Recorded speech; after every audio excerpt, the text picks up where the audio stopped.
You're recording. Yeah, I'm gonna pause that. Just remind me about that. We don't have. Okay, now you can settle down. Now you don't have to type so much.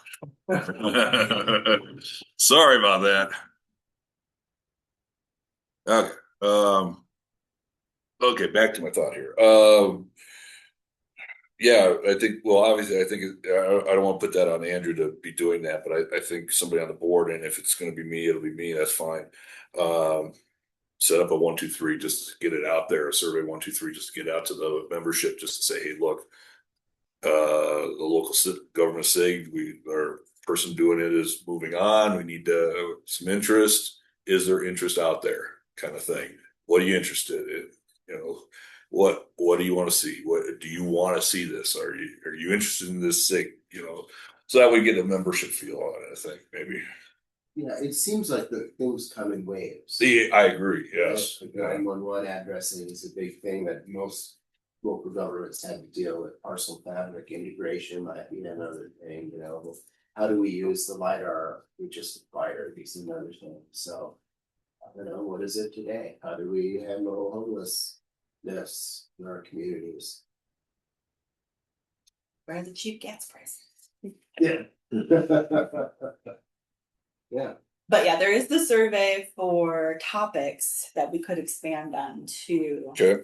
And I know Helen's done a lot as like the membership person trying to help them out. And then MAGIP provides the website and the platform for putting their agenda on Zoom. But I wonder too, if because you kind of have to be a member to get access to that even though it's like a member benefit, that it might be keeping the local governments from participating fully too. That's a really hard good to know. point. But they could be institutional members. They could be. I love the idea of asking membership what could benefit them. I think that sounds like fantastic. A good start. Exactly. At least something to start And with. then Even are you interested in leading a special interest group?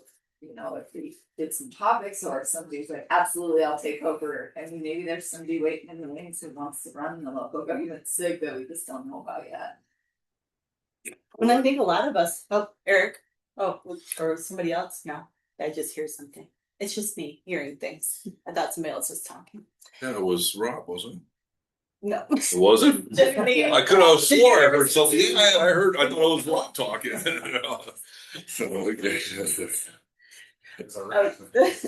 There's a lot of us board members that attend that and could definitely be the one just making sure that they're happening as long as there's content. So if we can find speakers, we can facilitate too until we can find That's true. Really loves the SIG. She loves the. It's a great way to be able to have those conversations. Absolutely. I think there's a lot of value to it. I really do. But again, like everybody said, I mean, it's a lot of work. I'm not sure about making it actual member on the board. But I think a great way to start would be to, get some kind of survey 1, 2, 3 or whatever questionnaire out to the people. Just say, hey, look, what's going on here, or this is what's going on. We need some input from you guys on what you feel. So or what are the topics really of interest of the day? that too, yeah. And is it AI integration? Do we need a group to talk about that? Right. All right, that sounds good. So we'll at least start with that for sure then. Maybe Megan and I can look at the existing surveys. Did you go? Because I could certainly make Mike one up wants for to you. be No, I don't want to be. I'm the president. I am in charge. So Megan and Helen, go ahead and take a look at that. But we have a question about SIGs and but yeah. Well, there's one specific for the SIG too for topic. Yes, for topics. But it sounds like you have some good I don't have any questions that you want to ask. I think we should modify the survey to find out about if we're missing any SIGs, and then maybe send a blast to our members and let them know. Okay. This might even be specific to just SIGs too. Like this is like much of an urgent topic Yeah. that may call for a new survey to incorporate. There's a standalone one on the Okay. SIG page that Megan and I made last year. Okay. To ask people about suggestions for topics and presenters, which we've had a few submissions, haven't we, but not a ton. I think if we advertise it a little bit on LinkedIn though, and on our listserv, that we might get some good first look at it, maybe modify it and then blast it. Yeah, I think we do need to send something out though, instead of just saying, hey, come look at our page. Yeah. We do need to send something out to them. But yeah, I mean, when we send that out, I think it'd be a good idea to advertise as well at that point. Okay. Well, if you guys want to include me on that, fine. And I think- I'll listen. Colin's I had think enough. like a little description of what it is, right? Because I think that if I were What the actual SIG is? what or is the a- concept of Okay, it, yeah, you know, because like if I were coming at it from out of nowhere and I saw this thing and like, are you interested in special interest groups? Like, yeah. You know, like, but then it's like, actually, no, it's not passive. You know, we're not just gonna send you content. You have to participate, right, you know, right.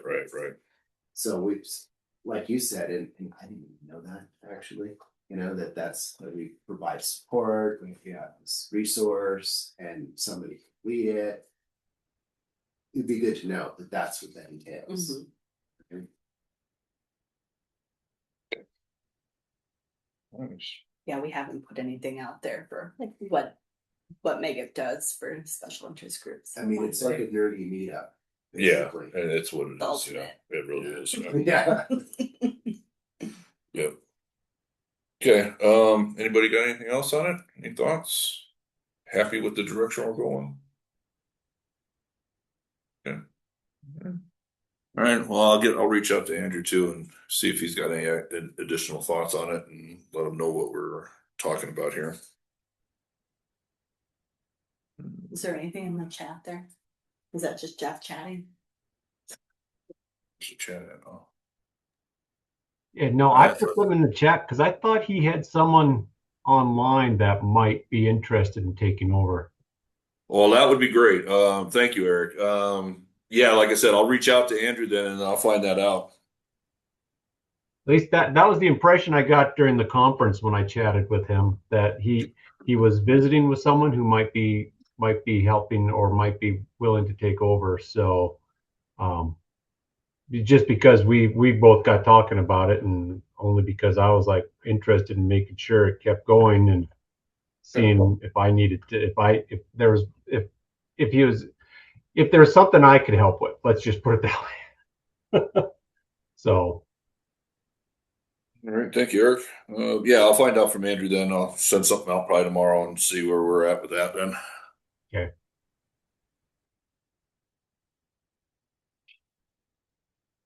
All right.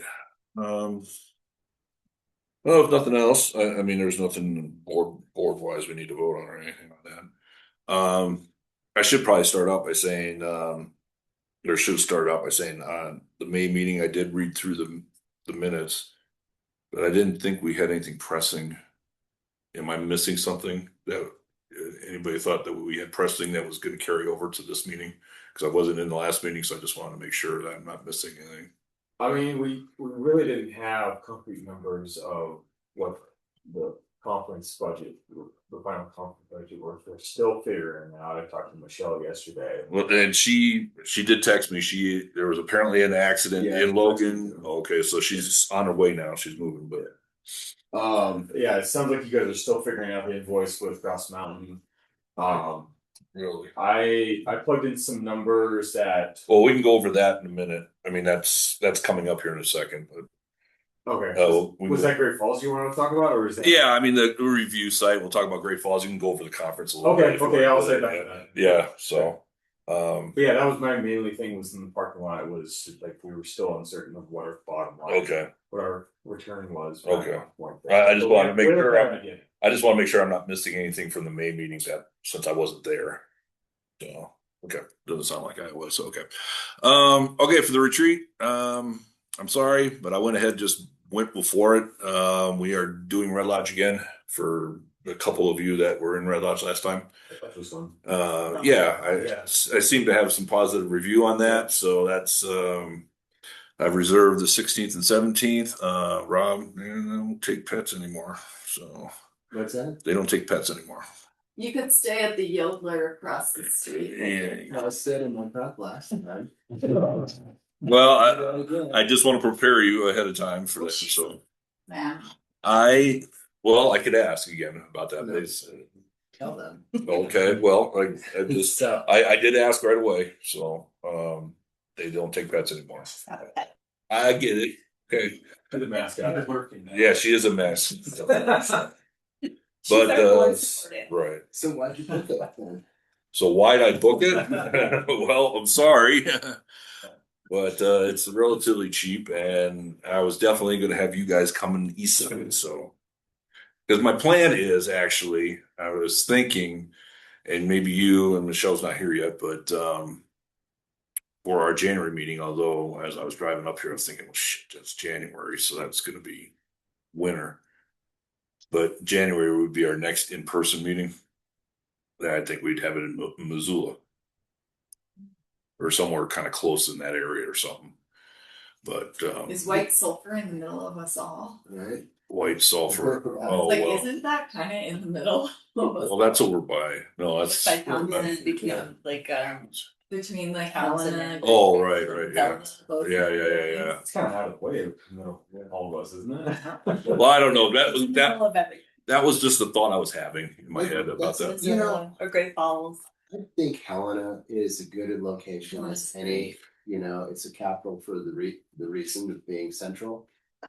And it's a moderate distance for anybody. Okay, but that was just what was wrong. That was kind of what was running through my head anyway. But anyways, I mean, we could talk about that later and I stuff. appreciate it, but the bulk of people have to go somewhere. I feel like if we each go to the center. Okay. Decent. Well, that's fine. Again, that was just something I was just. It's a pretty good center too for everyone too. What? It's a pretty good center. No, it's not. Well, I mean, mine's you, but personally. And hence the one reason why you guys are coming out the Red Lodge. But no, I know. That was also in the back of my mind. To say it's your turn to have the Right. strategic planning on your side of the state. So Yep. So, and then of course Liz will be taking care of next year's. So that'll be a job from VP. Okay, and as you can see, everybody likes to stay on the west side of the state, so just keep that in mind. So next I had the conference. Obviously we're going to Great Falls. I'll just let Jeff take over. Well, I mean, we can wait a little bit. Let's wait till Michelle gets here. At least. yeah, she's just going to the bathroom. So Wait, is she here? yeah, let her in. Oh, good. Yeah. Okay. There's spots up there. Okay. So We're wait. in center. Yeah, we'll wait on that then. Salary survey. Did Lauren, have you been able to work on it? Give me like 30 seconds. I'm ready to sit down. Okay, well, all right then. I'm so sorry. That's fine. That's fine. Anybody have any ideas for lunch? Some Mediterranean sandwich. Mediterranean? In there. Which one? Sits. I haven't been there. Be an option. Well, we have one of those in Billings. Do you have Yeah. tickets? Yeah, but we don't have that. I mean, I usually go to the other Mediterranean, so we have, but You have so many in Billings. oh, it's just I ridiculous. love There's no American restaurants at all. See you right there. It's a tight squeeze. Come on in. Come cozy up. But Billings. get the door. I figured I'm always late for this meeting, so I beat it. Just in time for the discussion on lunch.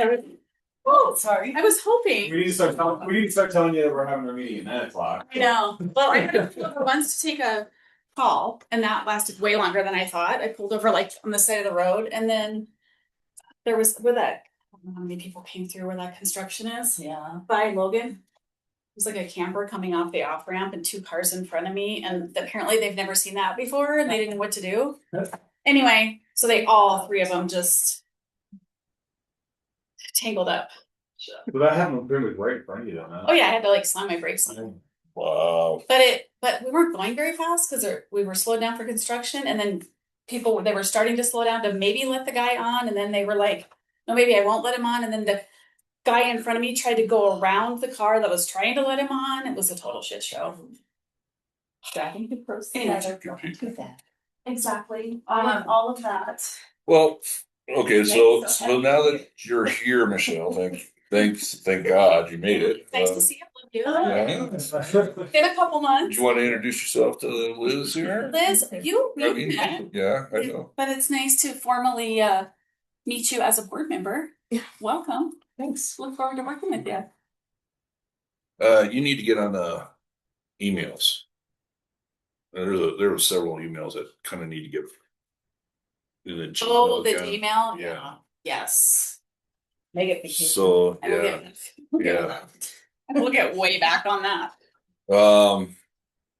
Okay, so we were kind of went through and talked about the local government SIG right now. We finished that up, and the retreats in Red Lodge. I can talk to you further about that. Got it. You got pretty much as much as I have on it so far, but we can talk further about that later.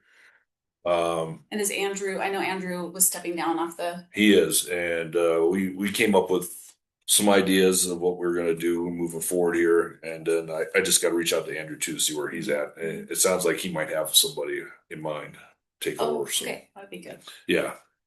So we were going to go on to talk about the conference, the next conference, and maybe a little review on the last conference, money wise and stuff. But since you're logging in and stuff, we can go ahead and do the salary survey first here.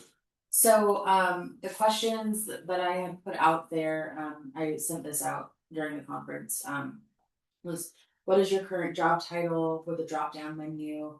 How many years of experience do you have with the drop down menu? What is your salary with a numeric value that you have to put in? Do you have opportunities for professional development through your employer? Yes or no? And then what is your employment sector with the drop down menu? Had a little bit of feedback from a few folks last time. That was it, right? That was only 4 questions. All you had on It was there, like right? 5. Yeah, okay, Yeah, yeah. it's pretty simple. Yep. We're really trying to. I've had some conversations with Jackson about it, and just really trying to not make it too spatial because Montana has so many areas where it's like, well, if you know where someone lives, like you will now know all of it. There's no like ambiguity to it. Right. So trying to not have what county do you live in, like that kind of information. So definitely still open to feedback on those questions. If I'm happy to share the drop down items that I have for each of those. If you think I'm missing anything obvious, I would love for you guys to take a look at that to make sure I'm not missing anything. And that's on 1, 2, 3. Yes, phone survey 1, 2, 3. I had 2 thoughts. Yeah. Does your employer require GISP or support you getting one, like monetarily? And then also, do they cover your MAGIP membership? Or Are you a MAGIP member? Right. Yeah. That's probably a good one. That is a good one. Well, if they're on the listserv, I mean, they should be, right? No. No, Anybody there's can a join. lot of them. Yeah. Oh, okay. So we definitely going to put it out there on the listserv. Colorado. Yeah, okay. Wyoming, Good. Washington, Oregon. So I have some ideas or questions about the survey and things of that nature. So I come from the perspective of when you ask questions, you have an idea of what you're going to do with the answer, right? And so if we're asking some of these questions, but we could develop an algorithm, like, for example, if my title is this and my experience is that, this is the salary that I would expect. I love that idea, but that's putting a lot of onus on, or a lot of, I don't want to say pressure, but a lot of. Well, go ahead. Keep on going. I'm thinking of this as a that's the whole benefit, you know, like we're taking this survey so we can gather some information so that we can provide this information as a useful thing. It's a resource, right? Yep. So if you are negotiating, if you're applying for and negotiating, you got a job, now you're gonna negotiate your salary, or if you have something concrete that you can walk into and say, well, given these criteria, you know, I should be in this salary range. I'm envisioning a dashboard of sorts to report the data that we receive from the salary survey. I like that idea. Again, no spatial component. Yeah. But just reporting the metrics and maybe filterable for what job title you have or any of the drop down, really. Yeah. Like what government sector or what employment sector or whatever. And also maybe people who are like, should I get my GISP? Do people get a monetary clip So for that? along those lines, yeah, so you're saying like we could build in the calculations in the background and then you could go in and punch in your stuff and it would give you the answer. Yeah. Yeah, so like you could filter down by employment sector and the average number could show up for the average salary reported on that. Yeah. I mean, we've never had a kind of a user build your own filter thing before, but we've done filters before, kind of on our own analysis. So like one of them was like what type of degree you had, and then it had an overlay of what salary, average salary that was. Obviously, doctorate, master's, shot to the top. So it was. Well, then we've also done like the title with salary range overlay as well. So officer manager shot straight to the top, but like making this. Yeah, so I think analyst making this. It would be very useful, you know, and it's pertaining mainly. I mean, I think we were filtering out those that were out of Montana. But so it was like we were trying, and that's kind of where the spatial thing kind of came into place because we did have a few people taking it that were not from Montana. So we kind of quickly brought them out of the results just because, you know, if you don't read, well, we don't really care for what you're making in Alabama, you know, just because you're part of the listener, you know. It's information. It's a number. And we're But it can quickly get skewed though if you have a bunch of Colorado infiltration into the survey. Well, if you have a lot of Denver, go ahead. Well, people who live in Montana and work remotely for a Denver-based company or something, and do Heather's like that, yeah. Is your employer based in Montana? Something to think about, and what I taught there. So we have like the job title, the amount of experience, and then salary. Did we have degrees, like highest degree? No.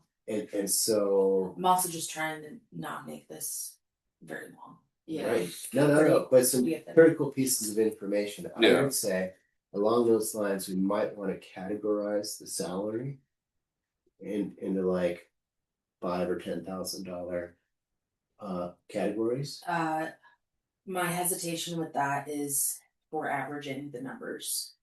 We've done the ranges before. The problem is, like, I think for the analysis we took the median of the range that you were. So like even if you had a bunch of answers that were all like on the front end of that range, the results are going to show to the middle of that range regardless of what person's making. So it does kind of skew things just ever so slightly. If But you don't what is your argument? I'm just thinking, you know, in terms of like the statistical thing, you have a bunch of categories. You know, then it's a different kind of an analysis than if you have continuous values. If we can report like that, you know, Yeah, you can ranking you in can the do that. 95th percentile or something, the low and the high, and then the median.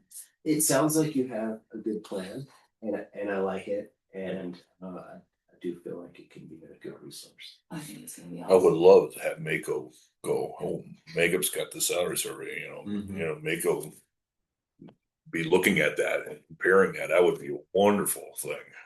I don't see that ever happening, but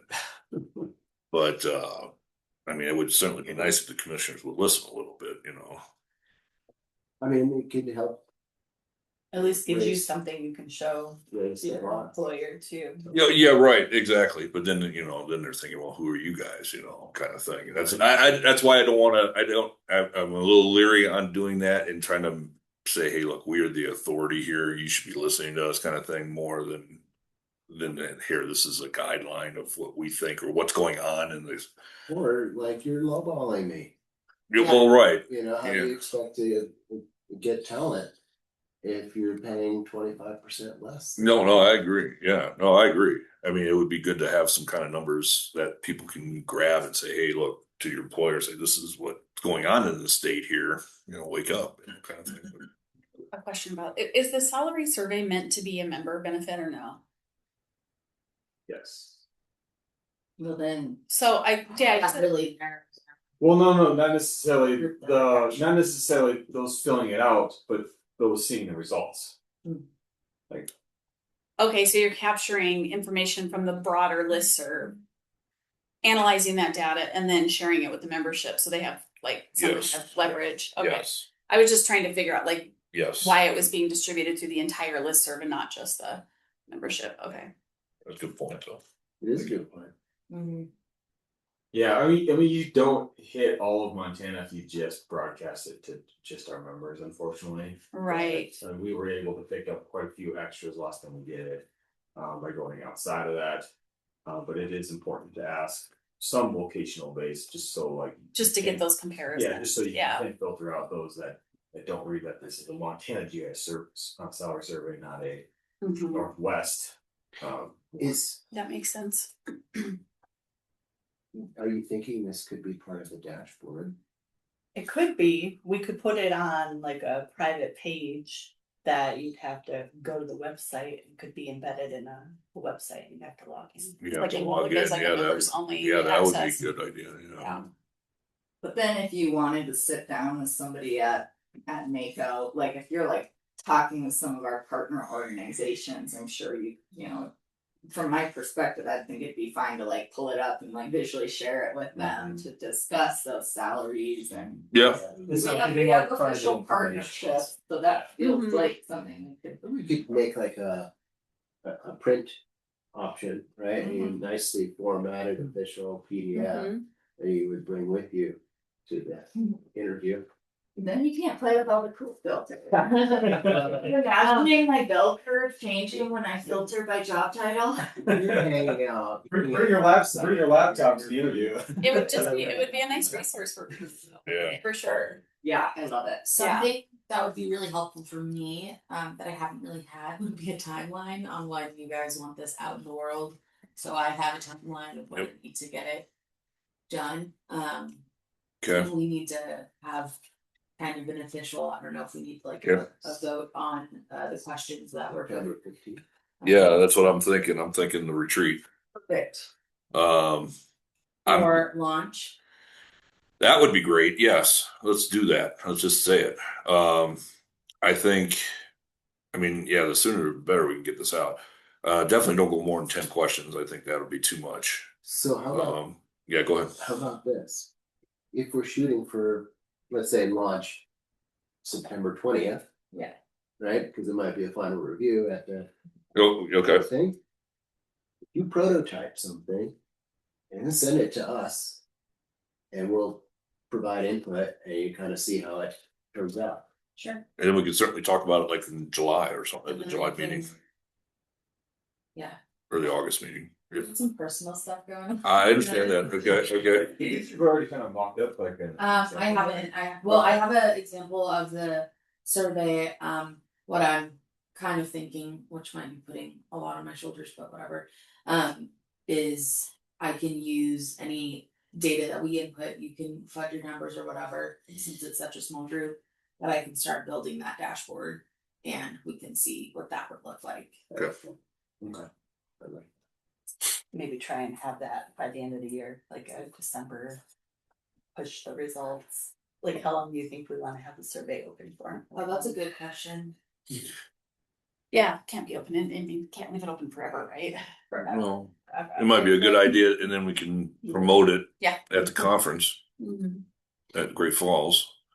If we have it open during the year sometime, and then I don't know, we probably want the results, So, okay, so. or is that stretching it too far I think you gotta be able to put a year on it. Right? to have it So out? in 2026, the answer is this. So Right. I need to put a capture date on here. It'd be nice to have it before the end of the year. Yeah. Results. I feel like that's when a lot of people are. And we can, Like, I don't and think- this about meeting is my just, GIS day, which is. That's in November. November, yeah. 18th or something. Yeah, 2 months would be pretty good. Okay, hold on, guys. September to November. If you don't give people a deadline, if you need to submit your survey result, like, Yeah, this is open all year round, yeah. then people won't Well, and then, That's true. wait till And the then- last day. we can do it again in conference time and maybe moving forward annually do it around the conference to. Well, I wasn't thinking about doing it during the conference. I was thinking, something to promote it, or to not promote it, or promote the results kind of thing. I think- This is what we found. Don't know. I think Yeah. that there's just gonna be a lot of engagement at the conference, so sure, we can report on the previous results. Yeah. But I think getting people involved at the conference would be the biggest. I like it. I like it. How about something of this nature? We put nothing's ever perfect, right? So we just building this thing while we're running down the road. So we build it, we put it out there. GIS day, like we promote it like the days before. On GIS day, we capture probably 90% of the responses. That's it. I love it. Right? And then we summarize that, we present that at the conference, and then at the conference, have it be open Yeah. that week. And then from there forward, that is the week in which it gets reported, That sounds like a plan. right? And you have a snapshot. So the 2027 salary survey would open in during the conference. I love it. 2026 salary. Well, no, well, The 2026 salary. so Something of that nature. We can pick the dates, but that seems like. What's the date for GIS day? it's, I think it's like the 19th, That's September. November, yeah. I think you're right, like, you advertise. People are like, okay, boom, you do it. But if you leave it open for 3 months, November. We do that. the answers will trickle in. Yeah, we do that presentation and just slap up a QR code at the end. Yeah, Yes, that's, yeah. QR codes are so great. and it could actually even the dashboard could be live, right? And then they should be looking. Okay. I wouldn't go that. We could have a ticker, we could just have like a live ticker. If it's a QR code and people are entering. This is a volunteer person, people are doing this kind of work here, not full time. Go to the vendor and you're like, hey. You guys hiring? Okay, anything, That's pretty much all I have. okay, are you got some stuff there then, so. Yeah. You should be good. So next meeting, it's June, so July. Lie, yeah, We'll we'll just follow up. User conference, I don't know. Are you gonna be at that? Okay, Yes. okay, yeah, we'll have to talk about that, a Um, little bit too, if anyone- yeah, We can always shift the July one. I feel like that happened last year too, where we had I mean, we basically had like a July, August one. Well, that's true. Oh, So, right, right. yeah, we did that early, yeah, And so the we, 2-hour one, didn't we, in August or something? right, it was the beginning of August, we could certainly do that again So too. we kind of we'd be improving our budget. Most likely too. Yes.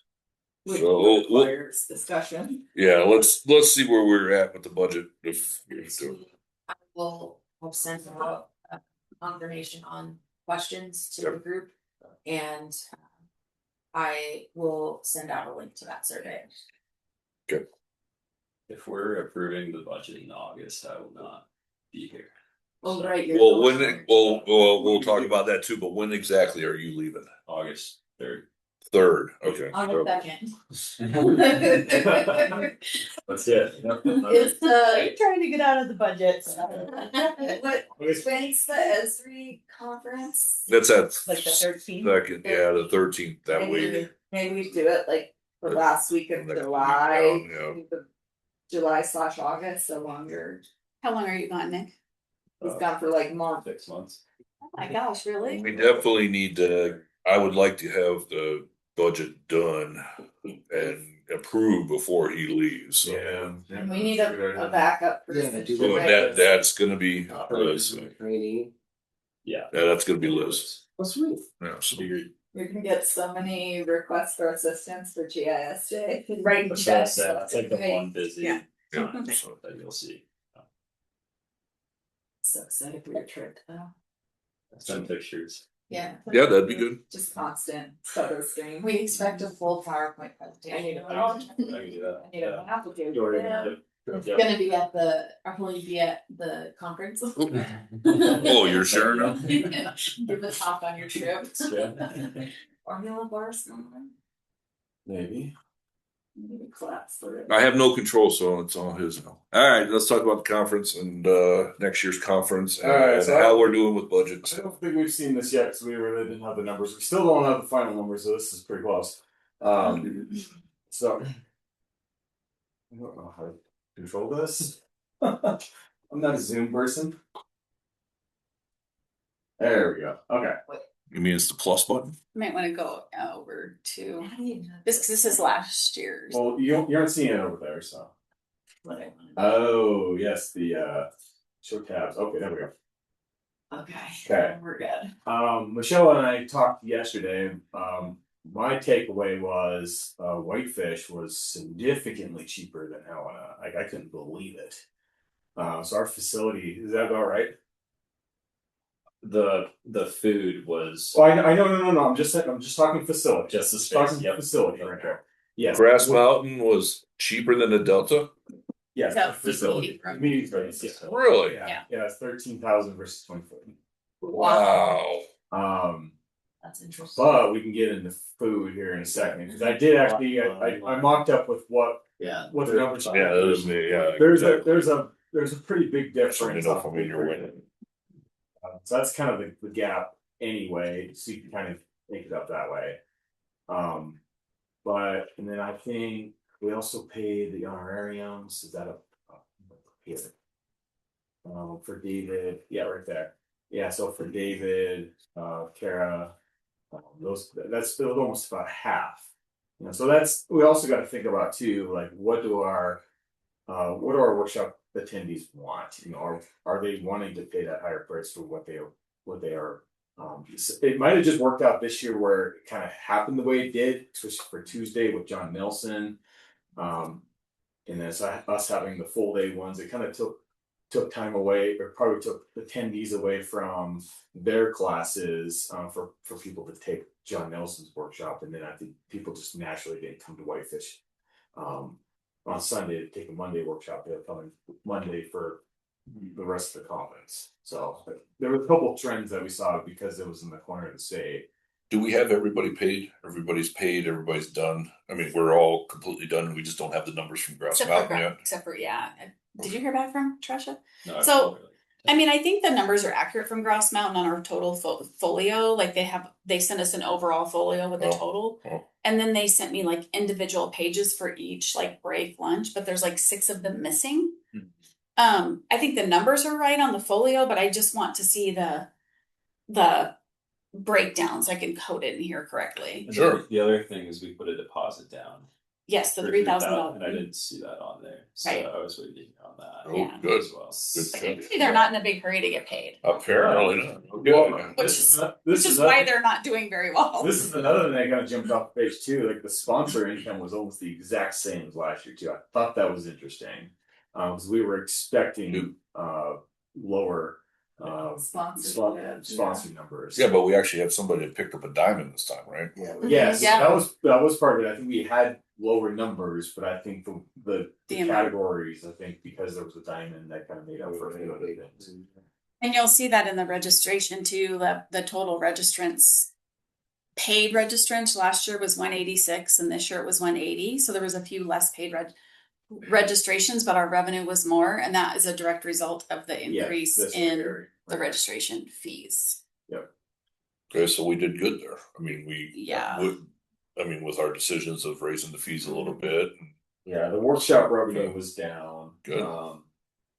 Which I think because of the location, I think that's why it was. I think agree. I think it'll be back up. I agree. I think going to Great Falls, I think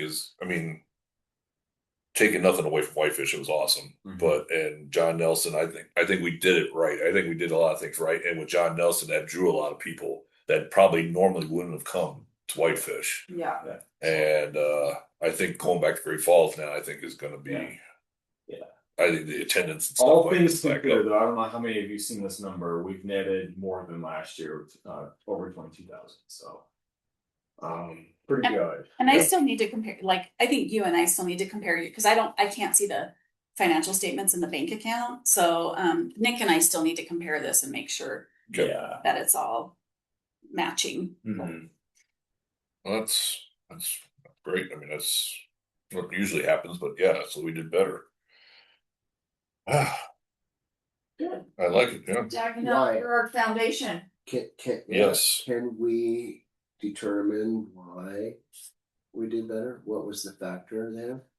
Well, if you look at the bottom line as far as overall revenue, the overall revenue was about the same. It was just within a few $1,000s.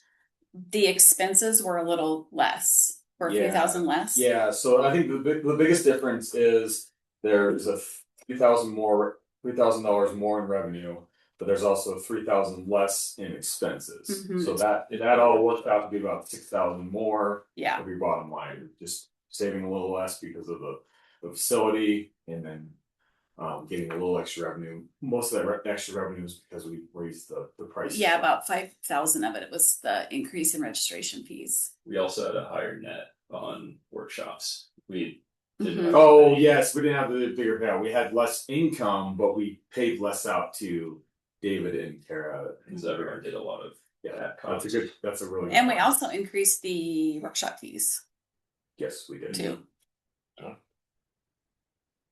Probably a good thing we did. Mm-hmm. Well, yeah, it sounds like it. And so, I mean, based off of the fact that we raised all those prices and stuff, and I'm willing to, wager that going back to Great Falls now, or coming back down into the state a little bit more, that we're probably going to get more attendance, more stuff, that we may even get a higher result here than the 22. What was the number of attendants? Do we know that? It was over 200. Yeah, we had about 215 people, but that included like the sponsors that came with their sponsorship. You said 186 paid, right? 180 paid. 180, yeah.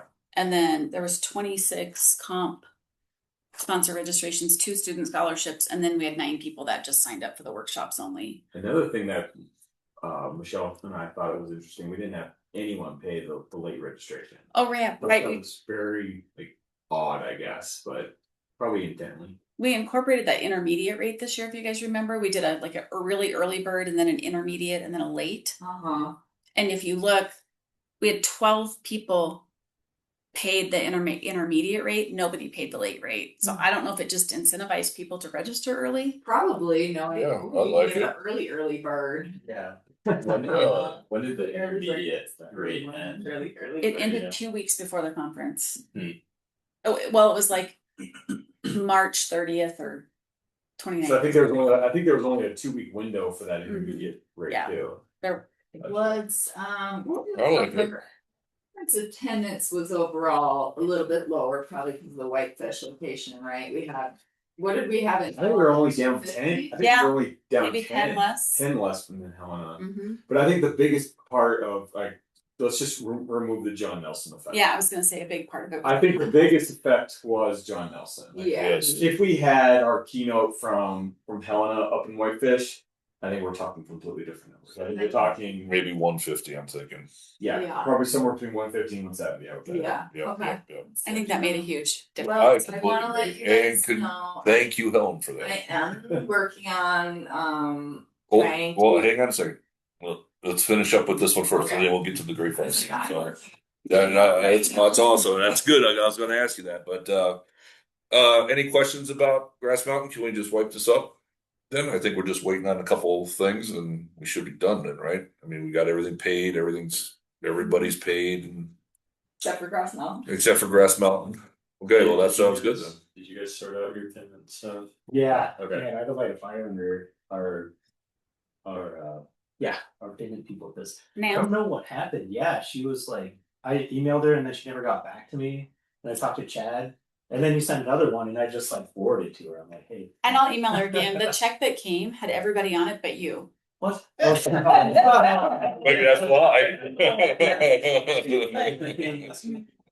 I will email Crystal back. Okay, that sounds good. I'll email her back. We had one person from the BIA, Sam Bighorn. Was that the recent payment the check that came in? It the was, other day? yes, that was him. Sorry, I meant to email you. It was That that. was one person. It was one person, but there was workshop on it. Oh, that was like $3,000. Oh no, I'm thinking there was like a 400 and That was probably the DR one for Graham. yes, the Department of Revenue was the big $3,000 one, but then there was a smaller one Okay. that was part of it, part of the $3,000. Yeah. Big chunk of it was them, but then it was like $445, and I think it was Sam. Okay. I Cool. think he was the last missing outstanding revenue. Well, it sounds like we're pretty close to finishing it up then. Yeah. That sounds good. Yeah, great conference. Everybody did a hell of a job. Thank you, Helen, for John Nelson. Let's talk about Great Falls a little bit. We're out of time. Okay. Yeah, Helen, what do you got for Encore? Well, I don't have anybody locked in right now, but thinking about some of the feedback we have heard historically from some of our membership, that including from the post-meeting survey, that I feel like every year we hear somebody go like less Esri, or why is there so much Esri? And a lot of government users are using Esri products because they could, reasonable deal there. But and also being a woman in the GIS field, I personally felt like I wanted to see somebody non-Esri and somebody representing, somebody non-male. Sorry, all the guys in the room, but so that was kind of where my brain was. I started talking with both Elaine and Aaron Fashaway at the conference, and they both had some good suggestions, which I have a few just kind of like informal emails out in the ether right now. One is to a woman named Kate LaRue. I don't know how you say her name, but she's some high up cartographer with Onyx, and she's also on the board of the NACS, the National Cartography. I'm sure you're a part of that. I was like, I don't know that, I can't remember the acronyms well. I'm not a fan of Onyx, to be honest with you. But I'm not saying that anything bad about her, but Onyx himself, I wasn't a fan. We had that one guy there, and it was just a sales pitch kind of thing. So so Elaine had suggested her. She's apparently very engaging and wonderful speaker. And but I have the same thoughts as you, because we've already had somebody from Onyx. They gave a keynote that was basically a video, not really a GIS thing. That was an interesting story. And then women in GIS. Yeah, so I've already reached out to Erin and I got some emails going, but Erin had suggested somebody whose name escapes me now, but a woman who was pretty high up at OpenStreetMaps, maybe even potentially the founder or director, and I don't think she's in that role anymore, but I was like, that could be really cool. OpenStreetMaps is doing amazing things with open source data and access, and that's a really different story than where Esri's at. So I'm hopeful that I can kind of leverage Erin's contacts a little bit and see if we can get somebody interested in joining us in Great Falls. So kind of a few people on the radar that I'm thinking about, and just kind of started contacting, that nobody's officially locked in. And I will obviously like start emailing this group if we get people that are like actually interested, and then maybe we can send them like a nice formal invite, because we sent Okay. something to John Nelson and like invited him to be the keynote, and I think that, you know, that's a nice way of being like, here, Absolutely. you know, lock it in. Yeah. So No, definitely start now though. yeah, for sure. Well, I kind of started at the last conference. Well, that's perfect. Yeah, no, absolutely. Yeah. But I just need I'm hoping that Aaron can like help persuade this OSM person, because to me, I was, you know, that sounded like exactly the type of person that I'd be interested in seeing, and hopefully others would too. I mean, this is not just Helen's thing. I mean, if anybody else has got Yeah. any thoughts, forward it to Helen. Yeah. That was my thought actually after the conference. I think I put it in my review, was a woman and non-entry, and I think we've hit nail. I think I saw that, and I was like, this person's reading my mind, because those were already in there. Yeah. So I'm glad you. Yeah, so Yeah. I think that would be fantastic. So it sounds like you're off to a good start. In terms of the facility, we're setting up pretty nicely. We have a lot more rooms available. So I think getting the learning lab back, I think we'll have better space for it as well. We won't be as tight for presentations, which I like the 3 concurrent. I'm curious if your guys' thoughts on it. I don't mind not having 4 or 5 options like we had in the past. We are a bit more selective with the presentations that we bring in. We actually had to score them for the first time. I think there was a handful of them that helped me, so thank you. We're still confused about that thing. So, kind of scored the that was ridiculous. presentation abstracts based on some categories. But I was pretty happy with what the criteria that are the presentations that we brought in, and we turned down some good ones too, but we kind of had our reasons of why we did it. So Yeah, but we ended up turning them around and doing like a 15-minute some lightning of them- talks yeah. and stuff. So yeah, I don't know if any of you were in the lightning talk. I was not, but there was a couple of them kind of on the fringe of being cut. We're like, well, I can't remember which one of you threw it out, but like, oh, let's do a lightning talk. But I think the intent was putting 4 of them in there. I think they ended up only being 3, so they didn't replace the 4. That's an interesting concept. Also, I was just reviewing a paper for the Journal of Forestry, and it was like a short thing. Yeah. It was a communication, right? Not an elaborate manuscript. It was, here's a communication on this topic. you're right. Right. Yeah. And, if we could squeeze in, 10 additional talks, boom, boom, boom, boom, boom, that's kind of fun. Right? Yeah. A lot of content, Like the web app presentations were awesome. Like little short, sweet, like 10-minute. Yeah, and I like moving to Wednesday too. They got a lot more exposure. Oh my God! Yeah. Absolutely, we got to keep doing that. Yeah, Yeah. I think so. Well, what's it? Yeah, well, I bet. It's like, would you have done it had you known you had to do it in front of the we kind of did that intently of not telling everyone ahead of time. The survey feedback, we had so many responses where people specifically said they loved the web apps on Wednesday. Like, it was really good. Yeah, so I mean, it's an acknowledgement what we as professionals are doing. So, Yeah. Right. I think a lot of us are doing that. Yeah. And that's like the one option that, without saying it, it's lightning talk, and we haven't had that option in a while. Yeah. And I know I have coworkers that are like, well, I don't want to present for 20 minutes or an hour, Yeah. but I It's could more- do 5. Yeah. Yeah. Yeah. Yeah. No, I maybe we, things change, right? And if we move with the times, we can do that. Exactly. No, definitely. I would like to see the web app, the way we had it last year, continue forward the same way. I think definitely Because I'm in that camp as well. Yeah.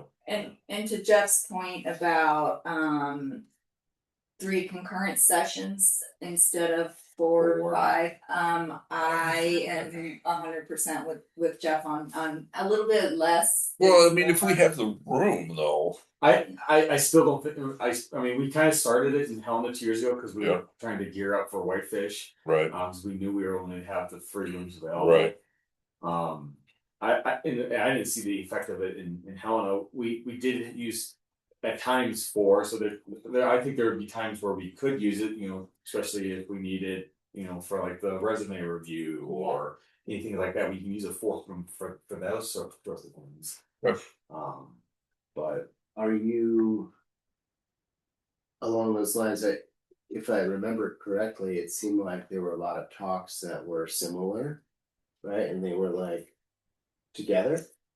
yeah, So instead of having a room for this category and a room for that category, you just we kind of removed the whole track thing. We still kind of have categories on them, which you can still select multiple categories, and we're still trying to group things together a little bit, just so like we kind of helped the flow of the conference or whatnot, or the room or whatnot. I kind of noticed that, right? If you went to one talk, you're like, oh, well, the next one's in this. So you don't have to like run back and forth. Yeah, I thought that was good, and as a person that loves to go to talks when there's 4 concurrent sessions and you have, you know, it's like I've seen that feedback in the surveys too of like, well, I wish you didn't have all the awesome talks at the exact same time. Yeah. But you can't ever get over that with 3 sessions, but you know, it narrows it down slightly. Yeah. And also I really like being more selective with our presentations to be able to give the best content to our members. So yeah, I wouldn't mind scoring them again, you know, but maybe we'll actually put information out there ahead of time, like, hey, my presentations are going to be scored. Because there was a couple of them where you can tell that they put together last minute. Or ChatGPT wrote it for Yeah, or that, you know, because they were like, well, this is going to be accepted, I can just add it to it later, which I don't mind tweaking it, but you still have to come up with, okay, what's the audience going to take away from it? What's the conference relevance? What's the member benefit? That's all things that were kind of scored. So Well, that's how you raise the bar. Yeah. exactly. You Yeah. put it in the call for abstracts that abstracts are reviewed and will be selected based on blah blah blah. Yep. Can I ask about how many had to be turned down? There was probably about 10. I mean, we did call some of them up. So there was a couple things going on. I think we cut initially 12 or 13. But we had to save some space for the scholarship and grants. So we, for previous recipients, we only got 2 of the 4. So we were able to call a couple more up, that were kind of below the initial line. And then we actually did call a couple more up just because we had one person drop out, or, you know, we had a couple people drop out last minute. But I would say 5 at the end. And yeah, it was something like that, 5 or 6. Yeah. And we had 48 submissions. But we've gotten up to 60 in the past, you know. So if we accept, we've accepted 60 before, and it's just a lot because you're forced to have 4 concurrent sessions at that time. So You're right. If we wanted to go that route, right? So it would all depend. So I think, you know, just the struggle every year is like the window, the open window. And I think I mentioned this previously too. Like if we want some more academic type things, you can't announce the window during like Finals week, which is what it is every year. Like right, like that's not gonna fly, and people are thinking about it. So we have to announce that earlier in the year. do you think like maybe like early November is a good time? Late even October? October. October? I thought November is what we did last year, right? They went out December That 3rd. wasn't until December. Yeah. Yeah. Oh, okay. They're Wait, like no, still on break. Yeah, right. Until mid-January, Right. and then it's closed, right? Right. Yeah. That's actually a good point. Yeah, that's a really good point. Academic presentations. October would be like even early to mid-October would be really good. Mhm. I would think when I was in grad school, no, I wouldn't have had any time to work on anything starting November 1st. Yeah. Till Because then. then we know, don't but- get but- the but the agenda trend- until February, right? Well, I mean, we don't start Right. conference committee until October either. So But the trend that I've seen though too, like we announced it early, we're not going to get any submissions. Like everyone's always been last minute. So it requires a Never couple things, right? as an academic, all you need to know is that there is going to be a conference in the spring, and you're gonna want to have a talk for that. Right? You don't need to know the details. Right? You don't need to know the agenda or any of that. Yeah. So that needs to be prepared, but we do need, like champions on campus, right? Like Jackson and MSU. I can do some of that at U of M. But like somebody needs to bring it to the professors that are teaching the classes and the students, right? Like they have to know there's an outlet. Yeah, I think that is one of the challenges is getting it. The call can go out to our lists and everything, but if they're not getting to the right people at those universities, I don't know that the messaging is getting down. Exactly. Yeah. Yeah. Do you, this is probably a dumb question, do you have to be a member to submit a? No, No. we've had exhibitors Okay. get accepted many times. You say registration. I guess that's what I meant, do you have to register? Yes. Well, Not to, kinda. not to submit. Sometimes we. Yeah, I think so. Sometimes though, we've kept a little hole on there too, especially if we invited somebody to come speak and we know they're locally or whatnot, but they really don't have the interest of staying the entire time. They'll come for their talk, maybe hang out a little bit and then leave. Yeah. But we've specifically recruited them or whatnot. We'll let them. And that's register. a handful of time. That's like the mayor. Yeah, that's a very small. Or some people, they just pay for the day. Yeah, Right. yeah, we've seen a lot But of that. again, that's the minority. Yeah. Right. But you don't have to register when you submit the abstract. No. You can submit it and then get accepted and then, register in the early bird registration window. Mm-hmm. So one thing we could do, like we could make a flyer or something of that nature that we could put up on campuses That's an fall semester. Yeah, if you have like exposure media so if like a professor's on the list and you have a link for like this downloadable PDF or flyer, then they can copy it and spread it around. Yeah, if you put like a lot of, the hallways and stuff of the institutions where people are constantly walking by there and they see, conference in the spring, submissions be on this time. Right, Eric? If he's there. Right? People that read flyers anymore. Fell asleep. Yeah. So I think it does. I'm sorry, I missed that. Rob was just talking about maybe getting some flyers out to the campuses a little earlier about the conference before they go on break, kind of thing, to advertise the conference a little bit more for this.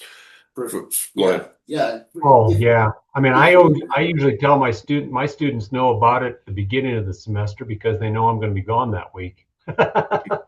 Right. Yeah. Well, I was thinking even like in the fall semester. Oh, yeah. If we put some posters or flyers up in the hallways talking about a spring conference. Yeah. And maybe letting people know the call for abstracts will open up on blah blah blah. I would still like that. Like, be ready. Yeah, because you don't just make a presentation up, right? Like you have to have done a project maybe over the course of the fall that you then write up and present in the spring. And I think some of that could fall on those big departments. I mean, MSU has Jackson and that whole department, and UM has a new guy who's running a GIS thing there too. Yeah. Yep. And it could be, yes. So anyway, I think maybe we could put something together by October. Yeah. That would be great. Right. Yeah. The problem here for me. Another thing that we're working on. I want to get our little group together again, but we're working on kind of an awards subcommittee thing and possibly revamping the awards. Definitely want to have this ready for the board to approve sometime this summer, but possibly entertaining the idea of doing an award banquet every year. So what that looks like, I know Megan's on the subcommittee. Curtis, who else do I have on there? Megan. I think there's just 3 or 4 of us. Oh, Aaron going as well. So I think it's just the 4 of us that are kind of looking at this. Oh, Jason Danielson is the fit. So yeah, I'm curious if your guys' thoughts on that too. I know we talked about it last year, and it's kind of where this conversation initially came from. Is why do we only do awards every other year? We've rebranded to annually. Why not rebrand our awards to annual? So. I'm for that. Yeah, I mean the only But we'll also rethink maybe what awards. The 2 awards don't have to go every year, or maybe we specially recognize more people every year, or have like a professional of the year or something like that. So we're thinking of more ideas of just our main 2 awards going every year. So 2 awards every other year is like 1 award every year. Yeah. just alternate them. Well, That's one idea that is definitely come there. Is suggesting maybe is like, okay, we've had 2 categories of awards and we do them every other year. We now maybe just say we have, MAGIP Rockstar Award every year.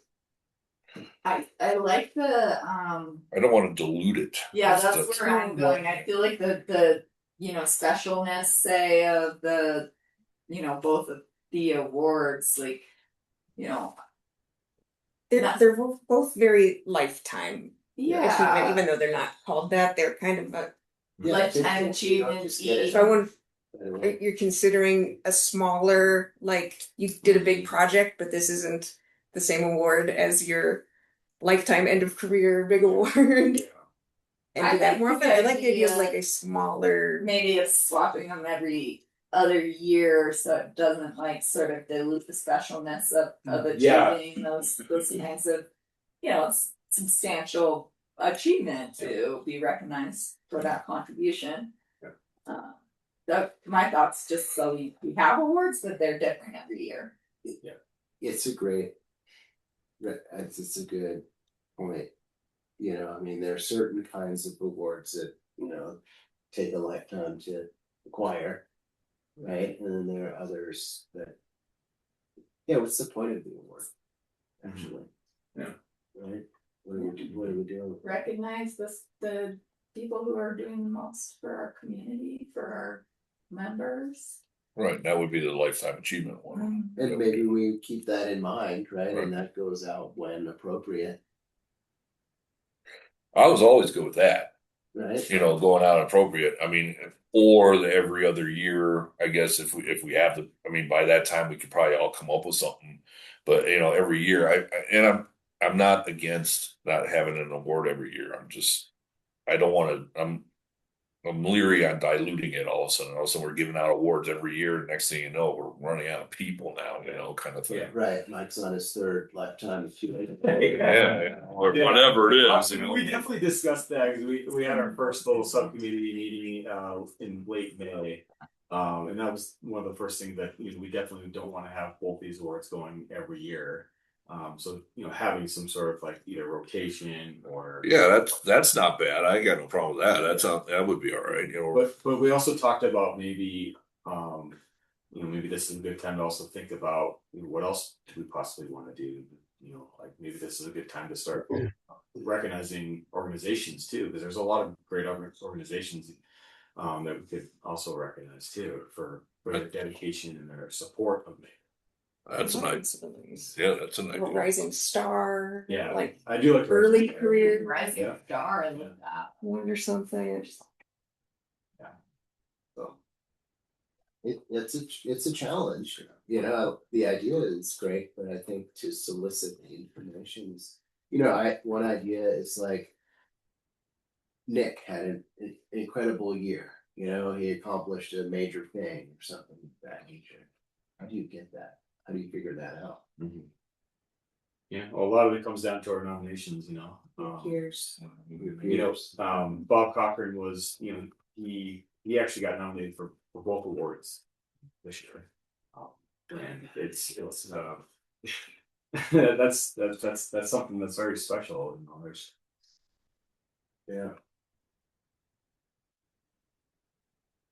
All right. Yeah. No. So what do you conclude? Well, I would definitely keep up that. I mean, are you guys gonna keep? Yeah, up we're, little you know, something I you- sent some stuff out. I was out for a couple weeks, so I need to get back to. I'm gonna probably schedule something again.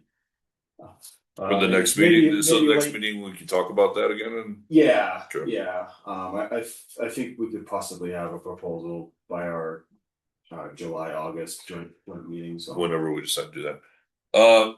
Also for the schedule, I know nobody has anything on their calendars yet. I will set that all up. I do have the dates down and everything, so I just need to. I was waiting to talk to Jackson a little bit more, and I did talk to him actually about the whole QR code thing. You guys happy with the way he did that with the Zoom and stuff, the agendas? So I'm gonna try to incorporate that as well. yeah. As you see, I stuck and pasted it, and it didn't really go well on the thing. And I got one last thing. Yeah, go ahead. Michelle and I, and actually I think Dave's gonna join us too after the meeting. We're gonna be heading to Butte, and looking at that for 2028. So, whatever comes. of that. Are we just gonna assume we're going to Butte next? Well, I was just getting to that. So, you know, depending on the outcome of that meeting, we'll bring a proposal to you all in the July meeting to formally have that as the 2028 location if there's good vibes from there. So I mean, does anybody have any other thoughts of anywhere else besides Butte? There's no reason not to. No, I agree. it kind of yeah, it kind of follows the rotation of, you know, kind of like, you know, Butte, Great Falls, Butte. They're kind of like the next ones in lines. I get it. Yeah. But The Coworking. I would recommend that if we do go to Butte, we make an effort to connect with Montana Tech. Oh, absolutely. Yes, absolutely. We're expecting a talk from one of their people next year. Nice. But I think they could contribute significantly to that. Not significantly, but they could bring a dynamic to the conference that we don't otherwise get. You have some contacts at the university then? Well, we have a person who got a scholarship, and they're working on a rare earth sensor. Yeah. And I asked them to present it this year, and they're like, I'd love to, but it's not quite ready yet, and I want to give you some really solid results. Cool. So I think we will get a talk like that, but I think there will be a number of other interesting talks we could get from that community. Well, I know a lot of people They had at a lot of students Bureau of doing cool Mines stuff. Mhm. Yeah, is doing amazing things, and everything geology is special. Like, Yeah, there's a lot of cool environmental things going on in and around Butte too. So yes, there are, and our sponsor, the sponsor, Wet. like they could step up a little bit. So yeah, I think there's a lot of cool, aspects there. I love Butte. I don't have other suggestions. the three that come to my mind are Butte, Zulu, Bozeman. Just to go for that I remember. Are we missing any other large-ish? What did we do? Maybe Lewistown if they have a better hotel. Yeah. What about? Well, I would love that. That would be Yeah. great, but they don't have the occupancy for that either. What did we do in West Yellowstone? Did we have a conference there? Yeah, That was that Idaho. holiday. Idaho had Idaho's- The Idaho conference. Intermountain. Oh, right.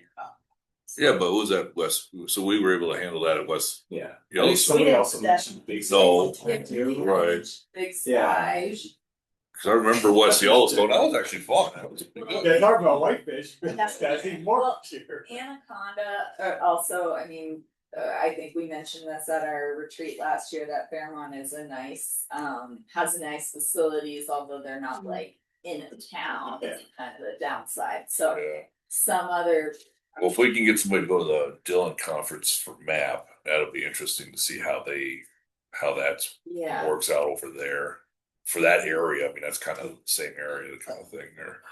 I think on some level we have to be a little bit careful asking the whole herd to move to like a spot, right? I think if you can keep it to the population centers, you're gonna have a consistent number of participants. yeah, Well, in Dillon too, they're gonna have a major problem with All right. hotels. Yeah, sure. But the only reason why that conference is happening is because the university's not right back Well, I That's mean, the I only get it. facility that could ever host it is what Yeah. last year. That kind of goes against what we like our students required. If they're on break, they're not, Right. they're on spring break game. Was the same thing at West. They had it like the week before the park opened. Yeah, that's exactly right. We had to run of the town. Yeah, exactly. We had to run of the town. There was also not very much open in town. That's true too. Yeah. There was two They- bars. They knew that. Yeah, but no, Oh, it matters, right? yeah, but no, you were right. You're right. We had to run of the town then too. Yeah, because it was the week before.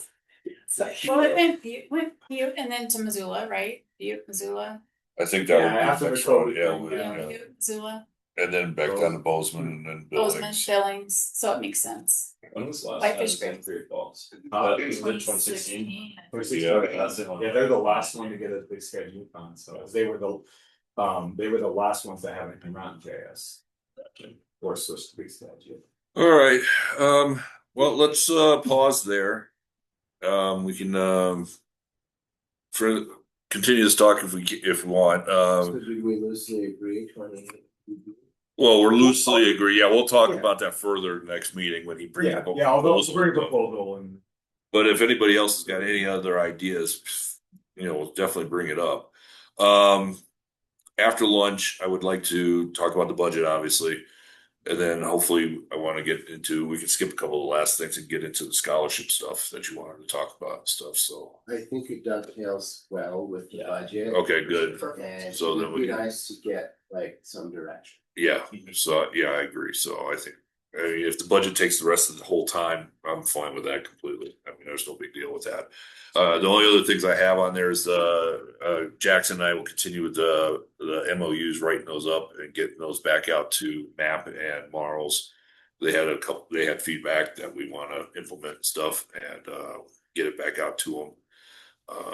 But they were very receptive of it. So, and then the work plan. I mean, that's just something that we all should be keeping tabs on each one of our things and stuff. And I can show you. Sorry, I didn't show you.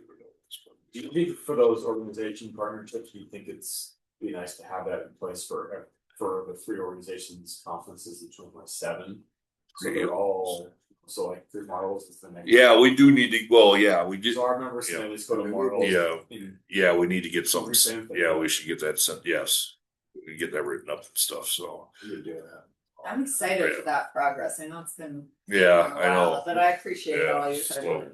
So yeah, hopefully we can get that squared away and get that signed and stuff, and so that people know what's going on and everything.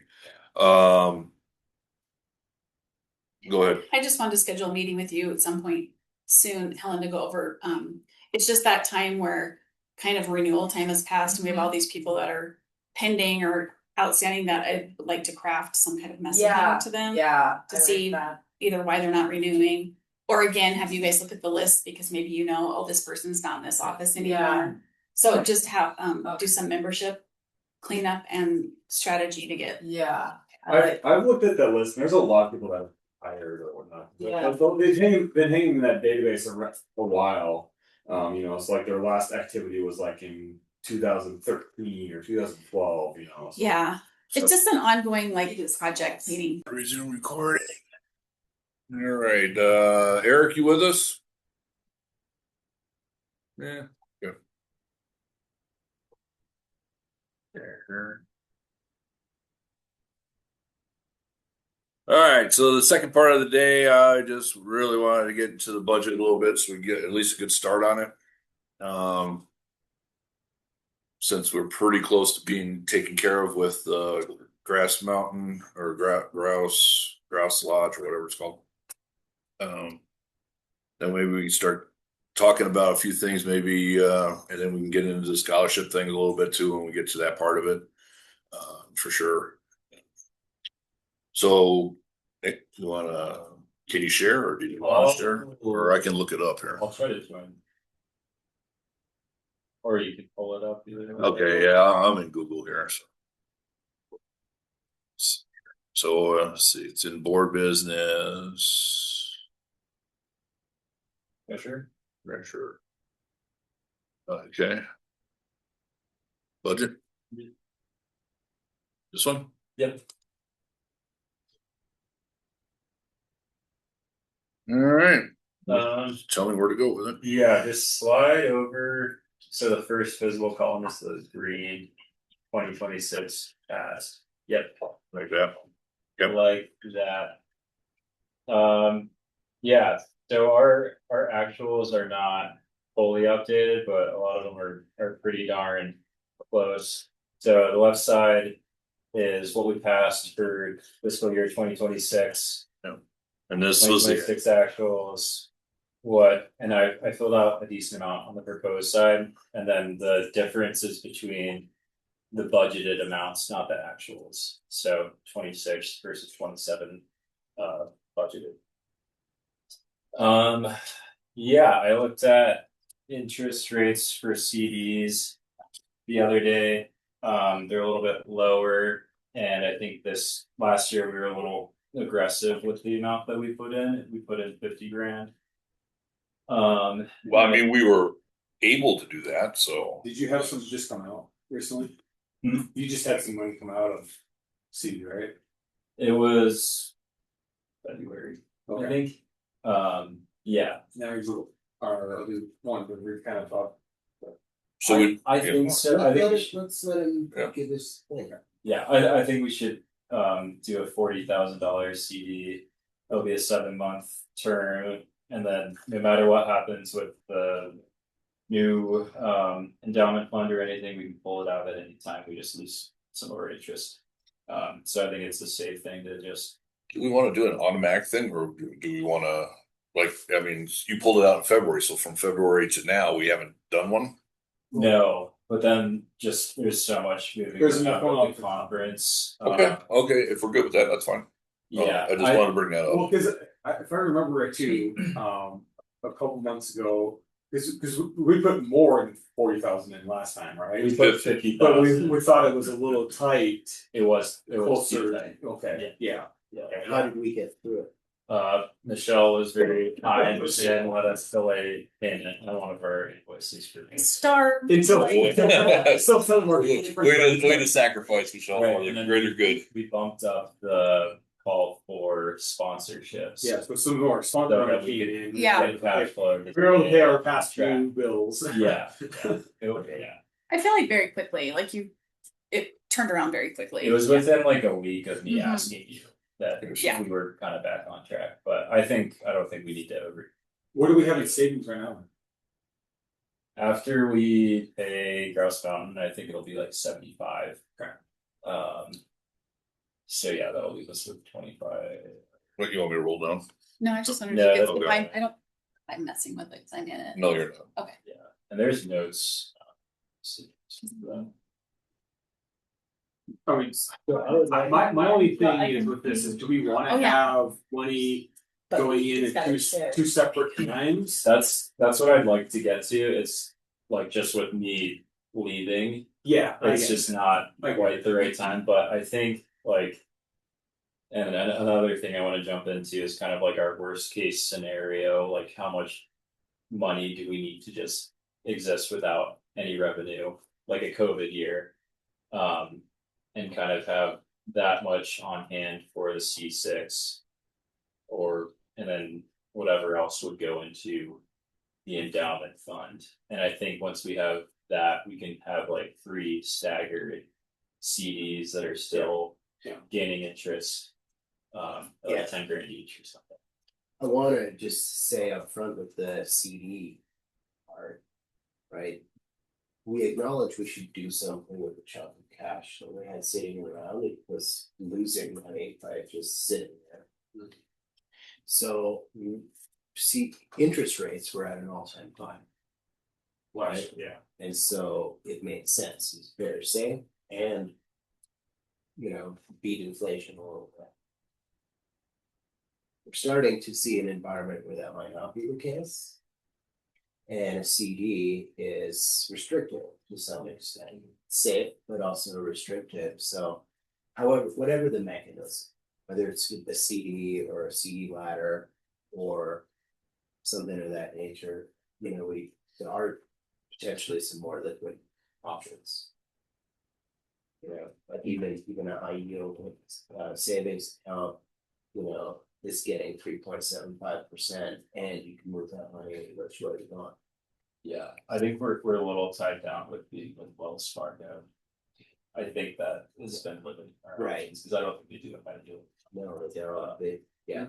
And that conversation's come up too, where we were Yeah. thinking about getting. So I just said, you know, whatever the mechanism is, let's continue to talk about that. I like the idea of staggering, laddering, and not being completely hands tied, for sure, right? And if we do want to do something with an endowment, we hate to have to I mean, we don't, wait again.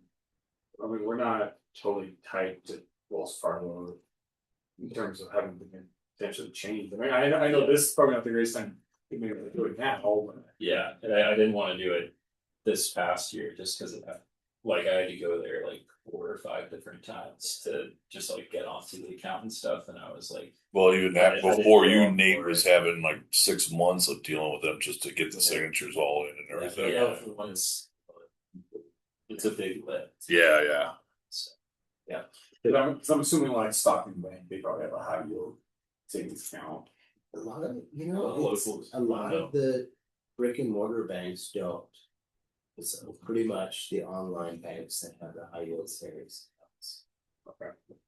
Schwab has pretty good. So would this be maybe independent from where we have money tied up in wells and we just like open the savings somewhere else? Is that kind of what maybe is our alternative? There's nothing I want to do more than talk about that stuff. But I do, you know, I want Nick to tell his story about the budget first, Yeah. right? Let's do All that. all right. So Yeah, I 'cause feel like we've gotten yeah. short on the first. No, Oh no, I agree. You're talking about the endowment, right? Kind of thing. Or an alternative to CD, because I mean, Yeah, I didn't yeah. realize it was 3 1/4. I mean, high yield savings accounts can be that. Yeah. Okay. And you have much more flexibility with. Okay. I think that's the easiest path. It's just getting everything switched over. Yeah. When the time is right, I think that's what we should look at. But we wouldn't need to Okay. have to switch everything over. We could just open up something independent, right? And then Yeah, you move could money open on it, the they'll property. buy it right now. Yeah. Well, then we could tie that to like the endowment thing that we wanted to do, something off to the side or whatever, right? Yeah, I mean, as part of that, I was thinking as money generating things are very safe. A bond fund or even a money market fund pays 3 1/4 and it's liquid. You can move money out, anytime you want. Okay, let's look Yep. at Scroll down. membership. You go back up. Well, For a lot of these revenue things, I just did a 3-year average. I think there are a lot of variables last year that worked in our favor. I don't really want to count on that all happening again, so it looks a little conservative, especially compared to last year. Okay. I don't know if anyone has any thoughts on that, because that's all the revenue. So Well, I mean, I think it's good to be conservative, and if we get down further where we may need to bump things up, maybe we can consider, hey, it's going to be Great Falls. We're expecting a little bit more people. The kind only of problem with being conservative, especially to that level, is we're talking Sorry. about $4,000 less than what passed for 2026, is you have less to spend on the expense side. So like, I'm sure you'll get into it, but there's things that now that we passed last year that we won't be able to have this year. exactly, we're at a deficit But we, at this point. but our net revenue on workshops was more, right? That's just like the total estimated Yeah, and what we're expecting. that's shown in the expenses. Oh, okay. A few lines down. Next section. Fees and honorariums. Okay. Well, that's way down at the bottom, isn't it? Yeah. Yeah. Well, That's right there, line 27. right here. But don't let me skip ahead. I was just wondering about that workshop line item. Sorry. Yeah, I mean, do you think that looks too conservative I think on the so. revenue? I think so. And maybe we So what are you thinking, Jeff? You think we should get it up to 100 for the revenue? Or are you guessing that we might hit 100? That's $7,000 more. So what do we do? I mean, we hit 100 2025. I think you could maybe increase the registration revenue. Yeah. And I think Michelle and I, we both talked, we think workshops are in back to our normal this year too. Their workshop revenue is down from the previous year, overall, I should say. You want to switch seats so you can actually do some editing here? I can. Oh, you can edit? Oh, okay, Yeah, good. because our workshop actual from 2025 was 36,000. I just don't see. I mean, we passed the 33,000, but the actual was 28. I just don't see that 28 ever happening. Yeah, I guess 20. So for us, only budget for 29. I mean, we're almost budgeting for worst case. Yeah, Maybe. 24 was 21,000 on here. Are there things we would do differently with workshops that would change that number? Well, we raised the prices up, and we would assume that, or we're guessing that Great Falls is going to have a better access. People didn't want to go all the way up to Whitefish, and we're not going to have John Yeah. Nelson. I mean, probably not having a ton of like David Howe's, Eric, and I mean, is that kind of what your take was? There was some sentiment in me and Nick talked to some people and they're like, we noticed every year it's the same couple people. Yeah. And probably keeping that, but either if David has some different material or potentially adding in some other workshops. We should invite Randy back, who gave a QGIS workshop a couple of years ago that was very popular and he was awesome. That might be interesting. He's down in He was in Billings, I think, when he Yeah, did that, right? Billings. He, I have his contact info. We're buddies on LinkedIn, and Tessa was the one who reached out to him and got him up here. And I think we did pay for his like plane ticket up here, which we also supported John Nelson's recent travel, which was not that expensive, by the way. It was less than $500. You probably heard from Curtis and Ken Kettner and kind of hosted the AI workshop that they're willing to actually do like half day, kind of what John did. Yeah. So that I'm sure that would that would be that would already sign me up. I think that one will already be a hit. So, I think for people to pay a reasonable amount for workshops, it has to be relevant to the work they're doing at their jobs. Yeah. Yeah. And so it kind of ties in maybe with the local government, our finger on the pulse, like what are the skills that people need? I think something that was pretty good last year was doing that survey and getting some actual feedback, because we did that with Kara and that was awesome because she could narrow down the workshop she wanted to present or what she thought would do better, which was better for the members because they get to decide or get some input in, hey, I'm interested in this. Good for her because it probably boosted the numbers and people that want it to be. Did you get a lot of feedback from that? I feel like the survey doesn't do a lot. I mean, I understand the importance of it and stuff, but I don't know. Do we get a lot of feedback from that? On the workshops? Any surveys, really. And we actually got a really good amount of responses. Okay. They did a specific one for the. Yeah, for the workshop. Yeah. And it was kind of rough too. So I was like, if you had maybe along the window. Yeah. But still, you're like, hey, it's we have a window, but there's one question. It's very specific to what sort of workshops that you want for that. But it's Well, if you guys feel like the responses, we are getting good response, that's great. Yeah, that's good. Yeah. And I if think in that instance it works. Okay. Filling out the survey so I can share with you some thoughts on those. And Nick, I says if you want to stay a little bit conservative and just, if you look at the historical numbers, I mean, maybe you could just increase the workshop revenue to 31 from 29. Yeah. I wouldn't go up to 35, but maybe 31. Yeah, I would increase registration workshop 2,000. I think that registration could go Yeah. what we planned for last year, maybe. Yeah. Or 45. I would do Yeah. 45. Yeah. I think that's one. Okay. Yeah. That gets us to above what we passed last year. And we expect that would be in the central part of the state, so. Mhm. I, I like that. That'll Sweet. close the gap a little bit. yeah, I like that. Okay, Alright. move on. Equipment rental, we haven't done anything with that since 22, so.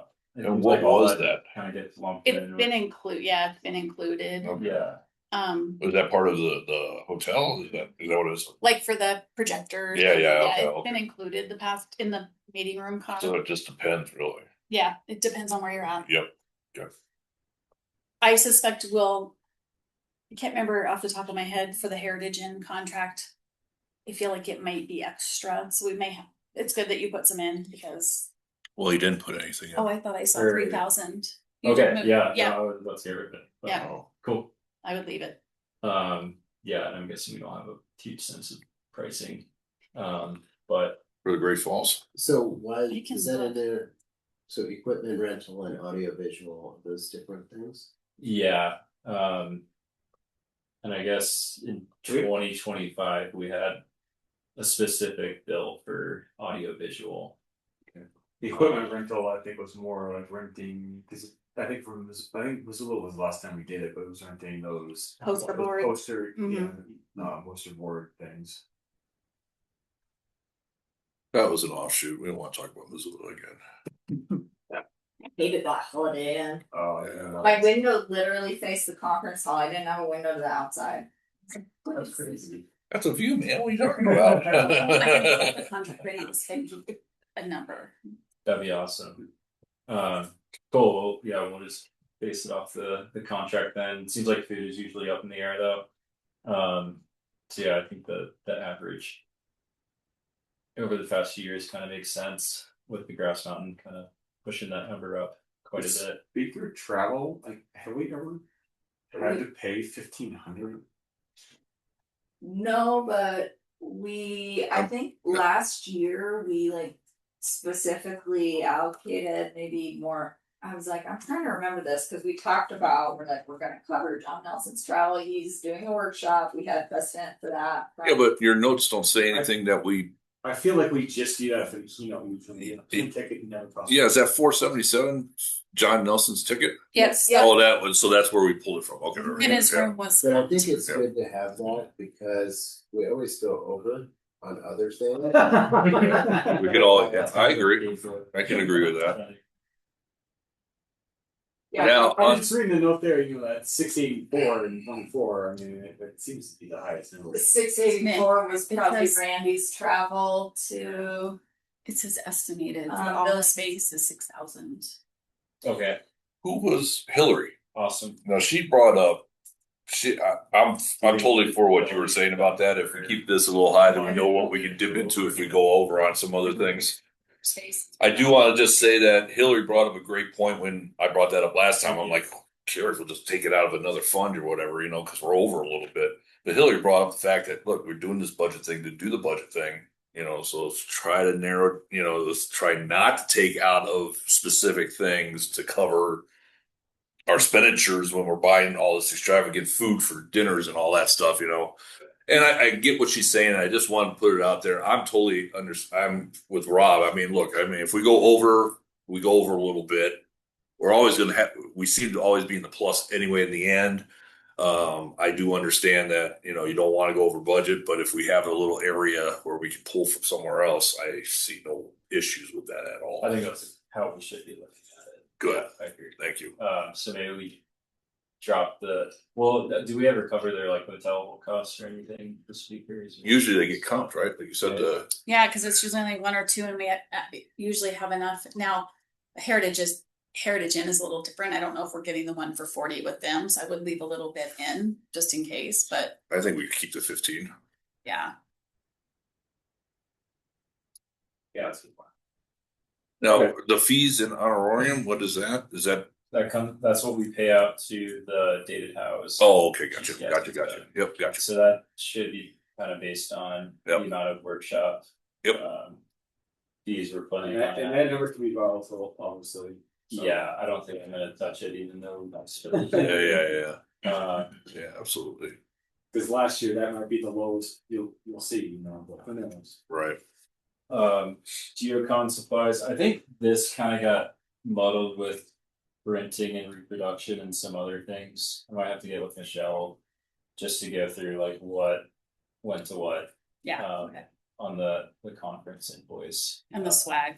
There was a lot of Well, swag. you did order stuff for the swag, right? Yeah, it was, and I think it was. We needed to. We were Yeah, I think it was closer to like. Well, I ordered 2 separate things. I ordered conference swag, but then I also ordered general MAGIP swag at a different time. Yeah, Right. but the conference geocon swag, that's quite a bit more than 1,000. Yeah. Extra 5. Yeah. That's So you might have put it somewhere else. So no, I did. So this is the actuals, the 5,400. Oh, you got it right there. Yeah. Yeah. So I don't know if that's gonna like tide us over in the next year or anything, but that was something that I was looking at lowering just because we went over. Would so much less. would that 5,400, does that include the general swag No. and No. the conference swag? Okay. That's a different. It was everything that we used. So that was at the just conference, conference swag? which we did and if you guys want to know, it averages out. Well, if you guys want to know, it averages out to about $22 a person is all. Okay. So if you're trying to order, We just like- need to rein you in a little bit there. well, or just not for people, people just won't get anything. No, I get it. I mean, like we needed it though. Oh, I love the swag. Yeah, the conference swag was awesome. I mean, It was really good. what did we do? The bag. How many do we have left? Do we have anything left? Or you just, or do you order, I ordered just enough for like I estimate so every conference you do order? Yes, Okay. there's some, but. Okay. not much. Right, I not try a lot. to just estimate the number of attendees and order that. Gotcha, But gotcha, you guys ordered separate MAGIP swag. gotcha. Okay. But we did. It was a nice little bag, but for all that stuff, $20 a person. But just a bag anymore, unless you get like a cheesy, cheap little bag. I mean, just a bag is $5 or $6 a person. Yeah. But yeah, that's something we could definitely cut if we needed to. Okay. But people love the swag. Oh, the swag was awesome. And we doubled up on many of the swags. I mean, the bag itself was a wine cooler holder. You know, the new- badge holder was an eyeglass thing. The You know? Mouse pads. The We did new mouse mouse pads. pads are so good. Yeah. Yeah, I use that every day. The other gifts are they in there? Are they? I think they go. You have one line item called appreciation. So, yeah, I think between appreciation, supplies, and then printing and reproduction, I think We'll might- just might have to compare some numbers because those Yeah. are a little lopsided. Because I have under the speaker gifts, I think just the 560 for the chocolate and the one whatever for Hit John's print. Is that what that comes up? That appreciation is part of the chocolates? Yeah. But it was the actual number on that is really under 1,000. I think it was like 7 And the something. chocolates for like The chocolates were 560, or 560. and then John's gift was like 1 Right. So something. maybe we keep that. Well, we needed to do that though too. So. I would keep that at 750. We normally don't get the keynote gift. That was out of the norm. So, Okay. but we were able to get the chocolates for cheaper. So it all worked out. No. Yeah. And then I guess geocon specific supplies. Yeah. That's like the name badge holders, ribbons, that kind of stuff. But yeah, I can give you those exact amounts. Okay, so maybe we just keep We that. probably have them in the budget that Jeff has pulled up. He could probably tell you right now what it is. Want to plug it right in? Yes.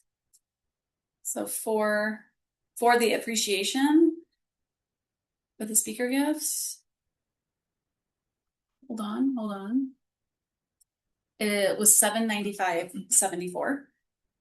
Well, that's Half price. so 750. That's a good number to That put in there. that included the $58.34 to ship his print too. Sweet. That's good and budget. then- 750. Yeah, the Maybe name. you could jack it up to 8. Yeah. The supplies was actually $549.26. 540. Oh, But I also have a separate line item for the Visa gift cards for the trivia contest winners. So I don't know if you want to include that in there. Because mine's just broken out a little bit more than this one. I think supplies make sense. Okay, so add another 229 to the 549. It's 778.26. 778.26. And what was the other one that you were needing? The sked and printing. Okay, printing was Sked goes with that. yeah, Yeah. printing for all the pull-up banners and signage and programs and thank you cards was $925.96.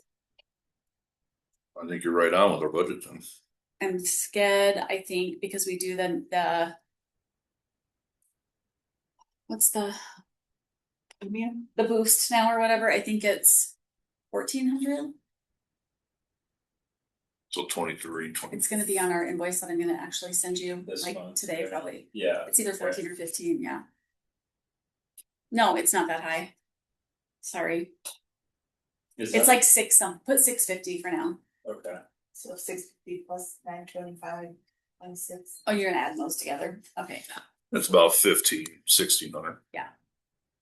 Well, that's not in there yet. But say we bump printing and reproduction up to 1,500, Yeah. and then Are I you guess- including I guess get in that? Yep. including Okay. sked, and then for swag, maybe keep it the same as what we budgeted. For Three. 26. Oh, 3,000? 26, we budgeted 3,000. Yeah. We can, I mean, We could probably do 15. just if you wanna just do 3,000, we'll just make sure we only order $3,000 worth of stuff. It's just you have to I will, keep yeah. it down. I'm okay with increasing it a little bit. I knew we were gonna have a good bottom line. Mm. So Jeff and I wanted to do the mouse pads. Well, the ads were. Well, what did the glasses come out of this, or did they come out of the other? The other. No, there's The other one? I know it's so confusing. See, we used to do conference specific swag that had the conference logo and everything. Right. And then we stopped doing that. So now it's really all kind of, it's a little bit The confusing. glasses were the year before that, yeah, They were the Right. pint glasses. which are still covered about that. All right, put it up to 15. Okay, did we get, What is Yeah, right there. Yeah. Well, I didn't say 35. I mean, well, we budgeted 3,000. oh, I see. Yeah. Yeah. Well, I would just stick with 3 then. Yeah, now that we'll have some leftover stuff. but Yeah, it's- I would And then stick with the 3. We don't have anything, we don't have Oh, anything left over. And those are just raffle prizes. What's that? The Visa card. They were for the trivia contest winners. It was 8 $25 Visa cards, and then there were like some fees. Yeah, so just know for $3,000. Well, what about the flyers that we were talking about earlier, which would be a great Oh, idea yeah. for the conference? To send to the university. Yeah. I think Yeah. we could do that electronically and they could print them out.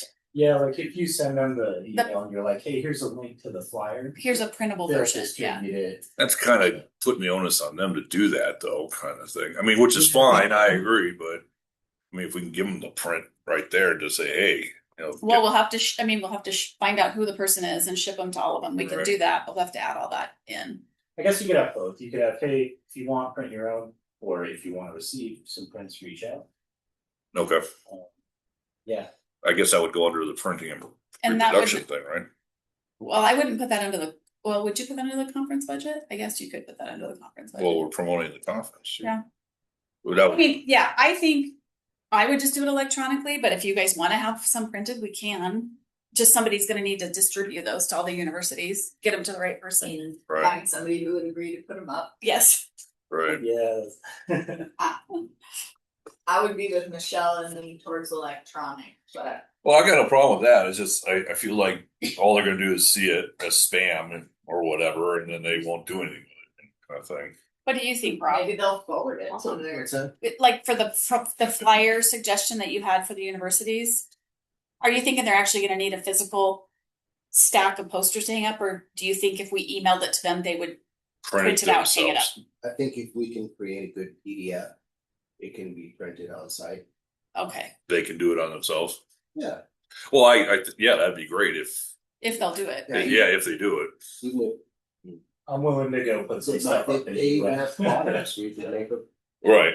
you know. Well, yeah, I know they have the We have ability. them. That's my thing is that are they gonna do that?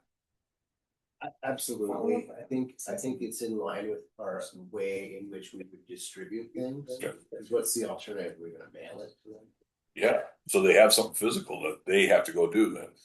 Instead of just seeing an email Well, and I spamming will it. personally walk it over there, right, on UM's campus. And Jackson can do that at MSU. Oh, we got Oh, we got messages in the chat. chat, I see Eric is But short answer is. Not bad. I promise that I will print, okay. Do you have? But maybe, if we do it limited, just, like a nice card stock or something, do a little bit of that. Yeah. Like that. Yeah, no, But yeah, if we didn't, I think a well done PDF that can be They can just distributed hit the would go button. over well. okay. The payment processing via FinaPay Yeah, and then bank service charge, I feel like those are the same thing. Oh no, because then you have Secretary of State report, or Ryan. Where's Yeah, where's that at? Is that just your conference one or is that? So ours? 40, you have line 46, you have payment processing. So yeah, is that just for, I'm assuming that's for membership payments and credit card payments that you. that's anything that goes through. Okay, so that, I think that's fine. So that's But then the line 49 bank service charge, what is that? that is the Secretary of State report, the annual report, which has been waived the past few years. You don't Okay. have to pay, but it's like $30. Okay, If I it does just- come up again. okay. Isn't that something that we're obligated to do because of our, Oh, wait, why are there two? But it's not a Yeah. bank, but it's not a bank service charge, I don't think. Yeah, it's like the descriptions. Yeah. They're like off or something. Yeah, I think that should be. oh, did I do that by No, I don't think so. That's Say- just confusing me. maybe hit undo a couple times and might hit a button there? That makes sense. I'll just look at the conference budget, make sure there's nothing else. Oh, did you have a place for the awards? Yes, That's further down. yes. So I can give you the actual. Cause I have that on a separate line item here. So like right around 200. Yeah, it was one something, I think, 151. Okay. You gonna skip that far ahead? I was just getting him the conference stuff while I had my conference thing open. Oh, okay. Okay, I scrolled down to the professional services area. yeah, and we're halfway through the contract, right? So with that award thing though, depending on the outcome of what we decide for awards, we may have to budget something for next year. So just keep that in mind. Right. Yeah. Yeah, and it's not. Yeah, we're halfway through our contract with full scope. This one. Um, My head's in the way. Could maybe see our tax service payment increasing by a little bit. But not a whole lot. There's Michelle's travel, which will increase after this trip, but I think it's in a pretty good spot. Could be a little bit more with going to Red Lodge next year and all that. Really just, yeah, that's, Sacrifice for the team, man. Software, I don't know for sure if those are gonna increase, but I figured I'd add a little buffer for QuickBooks and Squarespace. I feel like QuickBooks just constantly goes. Oh, It we was did that. 55, then it went 65, now it's 75. Yeah. Every year it goes up like $10. It's ridiculous. Michelle covers Zoom, so that's on there. I bumped that up a little bit. We can probably change that to your card. Yeah, I think I'm gonna go through like everything before I hand stuff off to Liz and just make sure it's all Okay. set up, and when I'm doing that, I'll reach out. Because the more that can go on your card, the less we have to do as a reimbursable. Yeah. We're gonna get hit with the wild apricot payment this year. That keeps going up too. Yeah. But they're adding so many new. I know, aren't they? Let's see. Which they can only explain. Yeah, payment processing that comes out to about 3%, just based on our revenue. Yeah, I usually average it at 3%, but we do get. I try to back out a little bit for checks Right, exactly. because we do get. I don't know. We do get checks. It's like a fair amount. Yeah. What's that? So I think I always just like for conference, I assume like 80% of the revenue. Gotcha. But that's just how I do it. Put it back up to 335. We're at 3% based on our revenues right now with that number. So, yeah, it'll be even 3,000 because it'll be like checks and stuff. Park online, I don't know if that's going to change. I would throw an extra 100 in there. That seems to go up every year. Okay, annual report that has been getting waived. Is it time already? Good Lord. All right. Time flies when you're having fun. Yeah. Goodbye, Lauren. Excuse me, sweet girl. You realize we're nominating you for everything now. Now that you're leaving. Exactly. See you guys. See ya. Does somebody want to take backup notes? I was You're going. on it? You're No, on I it? was going to, and then it was making me log into my Gmail account, and I'm like, I don't have my password manager on here, and I'm like, I don't know my password right now. So I can't take notes currently. Lauren said she'd get it from the recording. Don't you have a pen and paper? Oh yes. I'm just kidding. I know that's low tech, I know. She said she would take care of it. So Yeah, I mean we're recorded and stuff, so yeah, we're There's anything major that comes up, I can jot it down too. yeah.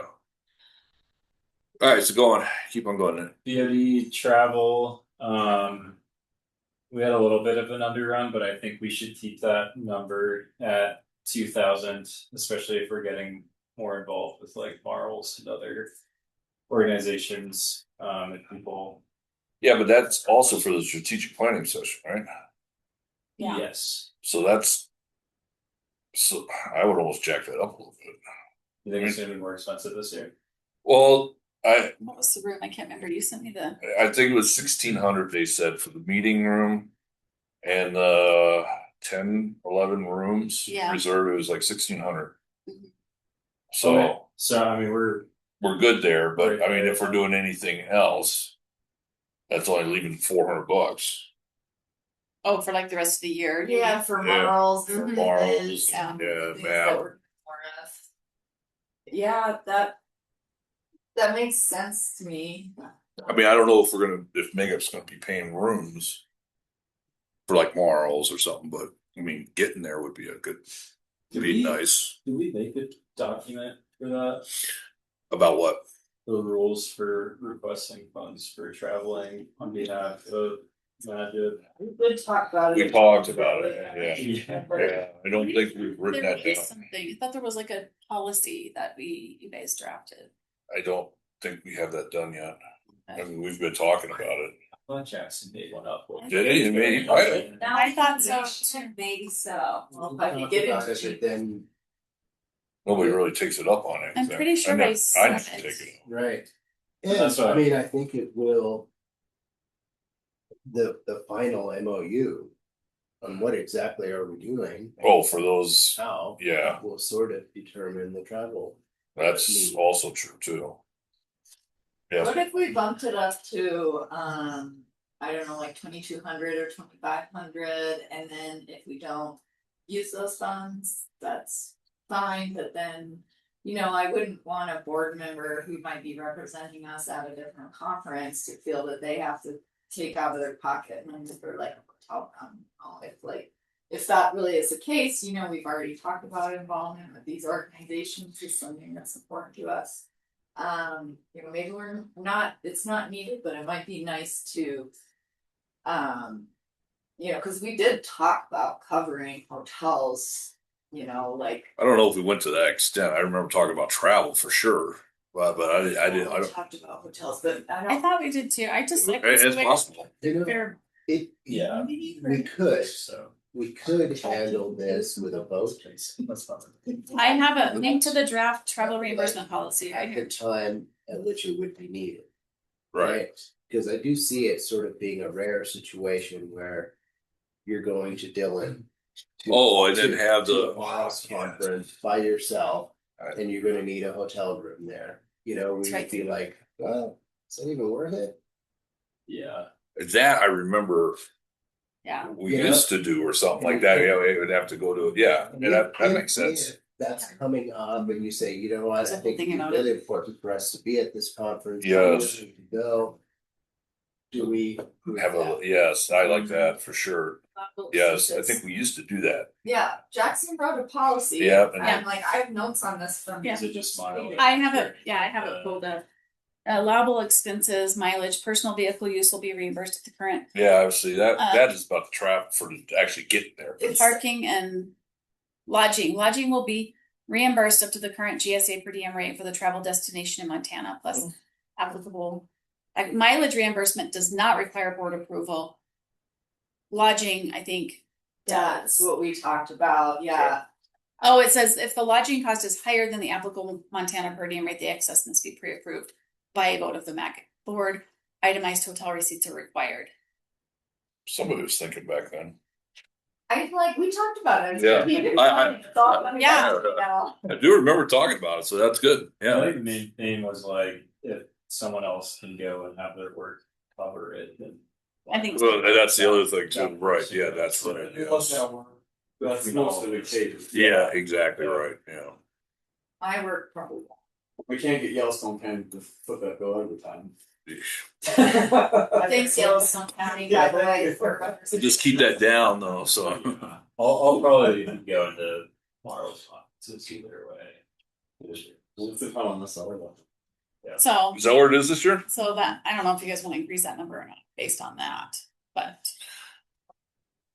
I have no quorums going to 25 for that one. I mean, but we only spent 15 last year. I mean, did But we didn't- 2,000. We didn't have any travel. Yeah, well, right. We didn't have any travel, or nobody took it up. Yeah. Alright. I would go 25 too, because I mean, Red Lodge. I mean, I don't expect everybody to be hanging in there, you know. And I mean, the travel's going to be a little bit for you, for Michelle, although she's got her own budget, but still. Yeah, I have my own line item. Yes, I know. But yeah, I think 25 is good. I did not get a receipt from lunch, but I think we hit food right on the Right on the button there. right on the button. Good. That works for me. We can skip that. Pretend like we didn't see it. Okay. Awards, scholarships. All right, here we go. We do have about 20 minutes. I have no problem with us going over a little bit. I don't know if you guys have to get out of here like Warren did. That's fine. I understand. I can stay like, maybe like 10 or 15 minutes late. I got a meeting already, told him I expect to be 10 minutes late too, so. All right, well, we'll try to keep Michelle it. and I gotta be getting review, but we can stay full. Yeah. Are you guys doing a view? We're gonna go site tour the Coworking. You're already going to do that? We have an appointment at 4.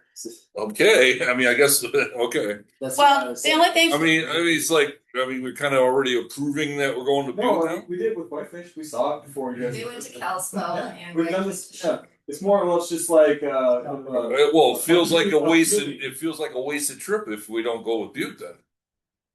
not necessarily. This is Jeff's way of getting like free samples. I'm well aware. I know. Maybe I'm not ready to go home yet. And can I try the hot dog? We're gonna get a proposal. And it's best use of Michelle's time, because then I'll have to drag her out another time for the board to essentially pay for her travel I again. think one of the things we talked about was if the board does decide to go to Butte, because the Coworking is like the only gig in town, they book out 2 or 3 years in advance. Oh, well, So, that's a good point. If we want to go to Butte, we have to actually Make a decision. make a decision. Yeah, so that's why we're kind of getting ahead of it on the front end of the summer instead of the back end. Well, just kind of getting to the feeling of, I want to say no now, just because. We can still go see both in Missoula. I'm driving right by there. Just not the Holiday Inn, right? not the Holiday Inn. Well, I'm not saying we're doing Missoula, but in Missoula, are there other options? Yeah, the Hilton. Hilton Garden Inn. There is another It's option. not as great of a It's just not location. downtown. Oh, out, really? out off of Reserve Street. Oh, okay. Well, we deal with that every year except for billing, really. So. But it hasn't been back to Butte since it's been in Missoula. No, I get it. I got no problem with that. Not that anybody cares about the rotation. I mean, maybe My thing about no, Just because, just get your gavel out. Yeah. Put the foot down. So, no, that's fine. All right, let's go ahead, Nick. I'm sorry. Question on the Oh. awards. What's the deal with the $151 for those 2 awards last year? Is it? So it's not like a gift card or like a monetary award. It's the flags. physical. Okay, I was like, Oh yeah, it's the actual award we give out. okay, That gets engraved. yeah. All right, I got it. I mean, well, if we only do one award, I mean, I would. So We're doing one. wait. Well, we haven't made that decision yet. So normally this year we wouldn't do anything. Right, but I wouldn't expect it to be 200 though, because if you look at 2024, it was 150 something. We've been doing local with that, so Yeah. I wouldn't expect a huge jump in awards. No. Can I ask a quick question about the plot? There's the triangle with the dot inside. What does that mean? That's It's a monument. Yeah. Assertive monument. Oh, Or a benchmark. okay, excellent. Yeah. Somebody asked me, I'm like, snow lunch, man. I mean, minor or something,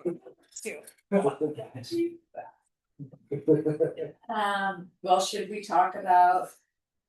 Circle back to the award discussion of do I we? would. I think we're at a point where you guys need to talk Yeah. about it. Yeah, we are on a little subcommittee. going. Yeah. Okay. Bring it back into the next meeting and Sounds great. Yeah. I would leave 200 in Yeah. When you guys are committees to kind of funnel Love it. tables, that's kind of what they're designed for, so. I love it. The big coin that goes in it. Oh, yeah, the sister. And I think that was like $30. So that Okay. was going to be a little more. Yeah. But you might have it under supplies or something. Yeah, I think I had it like right around 200. So you're talking about the granite peak? Yeah, that was like $34. I ordered it from MedStars, I think out of Seattle. Liz, do you need a new MAGIP badge? We need a badge, Oh. yes. Still have yours. You know, like in the Still have it. woods, As long as I when can you find see it like later. a rebar with the Yeah, let us know. That's what it is. Yeah, Data no, it storage. made total sense the Yeah. moment you said it. Yeah. You let us Uh, invite me. have we done a GIS day award? Like Megan, no, she We used Look in the to, last year. It was like web app board. uses that. yeah, Or whoever did. We had like a web app contest. right. For GIS day, the award out first, second, and third. But We haven't done that for like 3 or 4 years now. right, So yeah, I would. So she's gonna do that. yeah. We did one in 2025. But Last year? Oh, what? I don't remember doing Year that. before. The year before, I think fiscal we did. year. Oh, 2024, sorry. yeah. I think we did do that because the first time we did the web app thing, we gave an award out to whatever community did the most power lines. Because we did the power lines. Uh-huh. And that's what that award was. But then last year we just did go into the public thing and There was no monetary. It was bragging rights. Right. yeah, so there was nothing. That was like the first. And time. I think we might continue that. That was a little easier. I Yeah. think we were gonna continue that. But I think the biggest thing is just people getting together. No, absolutely, yeah. So I think we're not gonna do the work there for that. So. In terms of the grants and scholarships, if we're ready to move on into that. I think we just need to talk about poster and web app. Yeah. Was keep that the same and Yeah, were we not happy with that last year? I thought that well, worked it's out just good. that it's sciences colloquium. So Well, that that one's was yeah. I mean, I think Jackson's gonna be on top of them this year where they're not gonna go over the top of us, so yeah. So we are planning on having that award again, so. cool. Okay. All right, Rob. One thing I'm glad to see that Nick did is, so we only spent 1,500 on the education grant. So I asked that we carry over what we did not spend. So we had budgeted 3,500. We only spent 1,500. So, Put 5,000 in there, that's actually good thing. so that's a, Well, that's what he did, yeah, he carried over, nice. not the full amount, but Yeah, most of it. then I need to bug U of M to cash the scholarship for, Yeah, cause I noticed Yeah. that it's not the full amount. it either. just hasn't cleared yet, so, that'll hit Good. 3,500. So anyway, that's a change I'd like to see is that like if we don't spend it, we ultimately take the difference that we didn't spend and we put it in the long-term fund in the endowment. But yeah, no, I like that idea. And then ultimately, over time, this whole part of the budget will be its own thing and self-supporting. Right? Love it. Well, that would be the overall goal, That but that's we're a little ways out there. we're Yeah. probably about 10 years out. Yeah. Okay, Right. but yeah, that is the You're goal, setting it up for success. yeah, absolutely. Yes. That would be the idea. Yeah. Right, and then there's a place for that, if there's a surplus for it to go.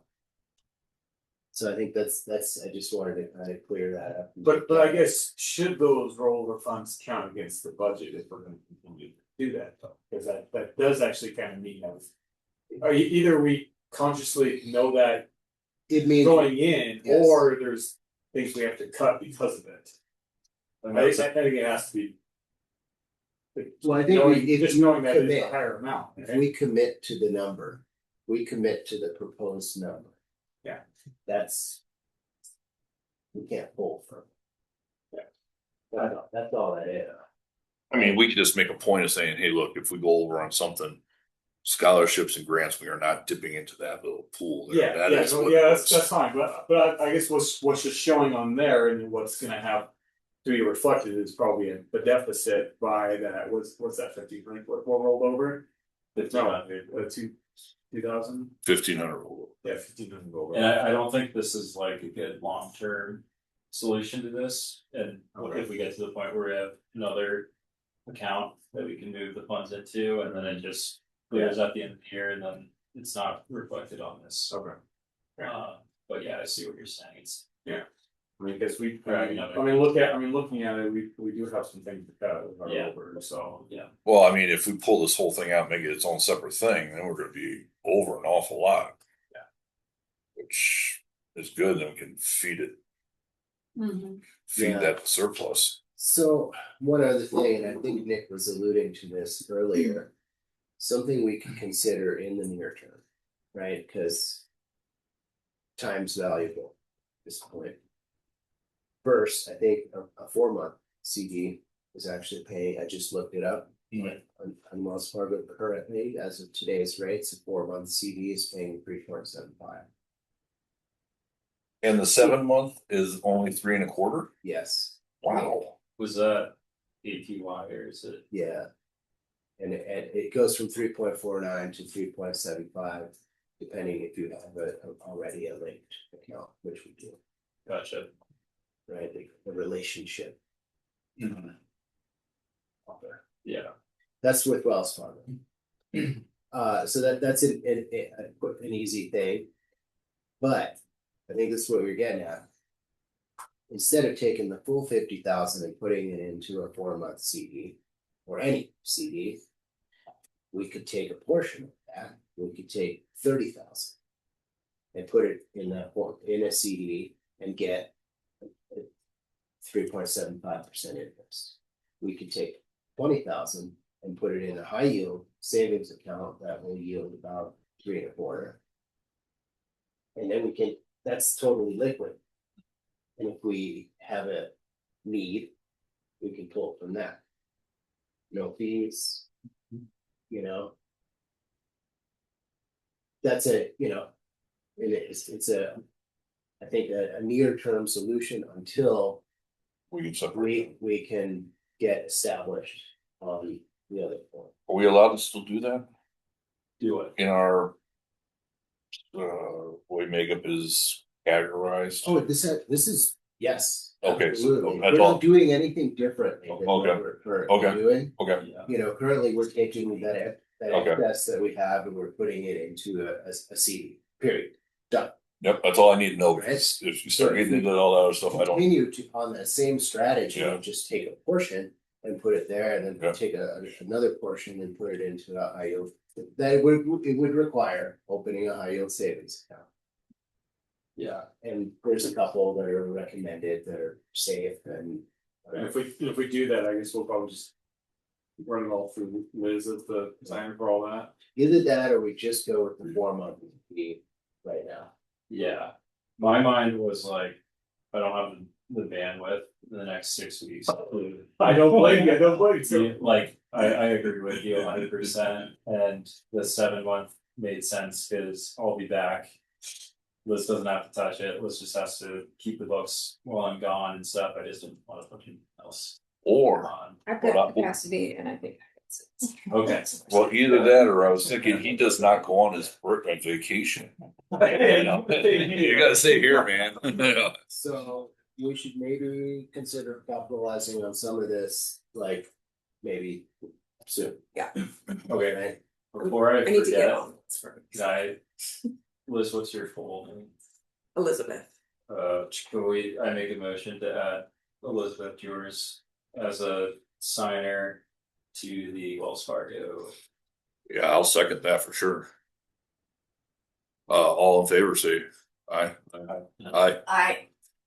Somebody wanna write that down, Yeah. just so we have. Yeah, well, that's an important thing to put on the notes there. It's gotta be a motion, yeah, but to add, it's a lot easier to add just a signer than it is to be the key executive, like, Yeah. the key executive, you're like, they want your left arm. Definitely. Verify you 500 ways that you're a human. Yeah. Mm-hmm.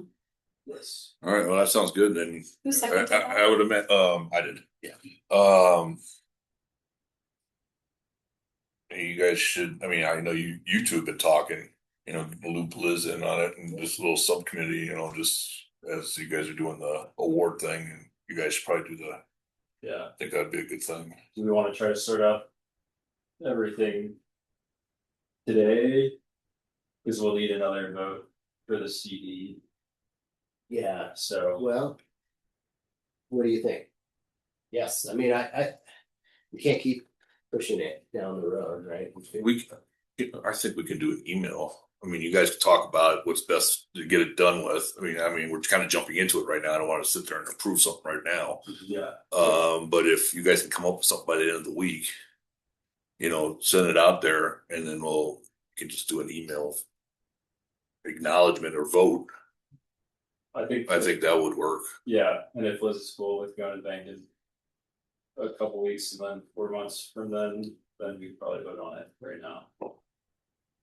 And you still think we can vote on it right now? Yeah, First. I think so. Just Yeah. Yeah, but don't we need to know the amount though? Let's hear. Oh, Liz's yeah. input. What do you- Yeah, so let's wait till you guys figure out the details and stuff. Yeah. So if you guys come up with something, the details of what the amount is, unless you're gonna separate it out, go to a separate bank, whatever you guys want to do, then just send an email out to all of us, to the board. And we'll give it the okay, so we move forward. cool. Well, okay, let me ask for clarification right now, then. The easiest thing without any additional paperwork would be to take the full amount and put it into a 4-month CD. And he's saying 40, not 50. That's what's in the budget right now. Okay. Not a big And then deal. we have an extra 10 and so, But the high yield savings account will give us the flexibility to move it out without penalty if we Right. had to, so that I would be in favor of doing the higher amount, so. Because we don't have the penalty. well, those are two different things. What we have the infrastructure for currently is a CD with Wells Fargo. Right. The best rate we can get on that is probably 375 for 4 months. Right. Okay, that's the best we can do there, and it's locked up. Yeah. But it requires nothing more than just doing it. You don't have to get another account or anything of that nature. Another option is, and that's for 4 months. That is a shorter time period than when Nick returns. Liz will have to do some of the management. We could potentially re-up for another 4 months if we need to, or something of that nature. Another option is to pursue opening a high yield high yield savings account. And so we have to initiate that in the next 6 weeks. And then put a portion in money Right, or all. Or we, right. right, we also put the 40,000 in the Wells Fargo CD as soon as possible. Yeah. Take however many weeks it takes to pick and set up the high yield. Yeah, And then move the 10 into the high yield Yeah. and then bring the 40 into the high yield when it's done. Yeah. or whatever other mechanism we choose at that point, right? Because if we do create this other foundation, Yeah. right? Then we have options, and we can have a brokerage account and we can invest in. So my only question then would be, and I totally just all of my head, so I value all your input more than mine. But my question would be, is there a minimum that we have to put in for the high yield accounts? I mean, it's 10,000, it's 10, 5,000. okay, so then we're good with the 10, Yeah. so I mean, And you can set that up. I was just doing the research on that, to do the electronic transfer to your checking account. yeah, There's no okay. fees associated with that. There's no fees for withdrawal. I mean, I like that idea, putting the 40 in, and we can vote on that right now and just say, hey, let's just do that, and we have the extra 10 for, I mean, we don't have the extra 10. Or do we have the extra 10? Yes. We'll have the extra 10 to get us through. It's kind of the, Well, we're budgeting 40, so I mean, I know last year we put 50 in, but we're budgeting 40 this year. Doesn't mean we have the extra 10 now. No, So, I say we continue to budget 50. okay, so we'll have to change the budget then. Well, it's not in the budget. Yeah, you have it up there. You have it up there. Well, it's the interest is the only thing Oh, that's okay. actually Okay. Yeah. sitting Okay. in the budget. Oh, all right. Yeah, it's just So a we buffer still, right there. we still Yeah. Okay. take that 50, Oh, yeah. but we allocate 40 Okay. to the 4-month CD right now. Get that 3.75, take 10, open another account, and then see where we go from there. We have like 75,000 Okay. in the bank once we pay everything out. I will motion to move forward with that. I'll second that. And then we could potentially With better even rates. put more. Actually, don't have any huge expenses in the next 4 months, I don't think. Millions into. No. Put everything Yeah. in you. Might be some Into the high yield. Yeah. I mean, so what's 4 months is As we So- need. Yeah. June, I mean, I think July, that's- so July, August. Yeah. So in October it'll Let's be start up with then. that. Okay, so I love it. she seconded it. All in favor, say aye. What are we voting?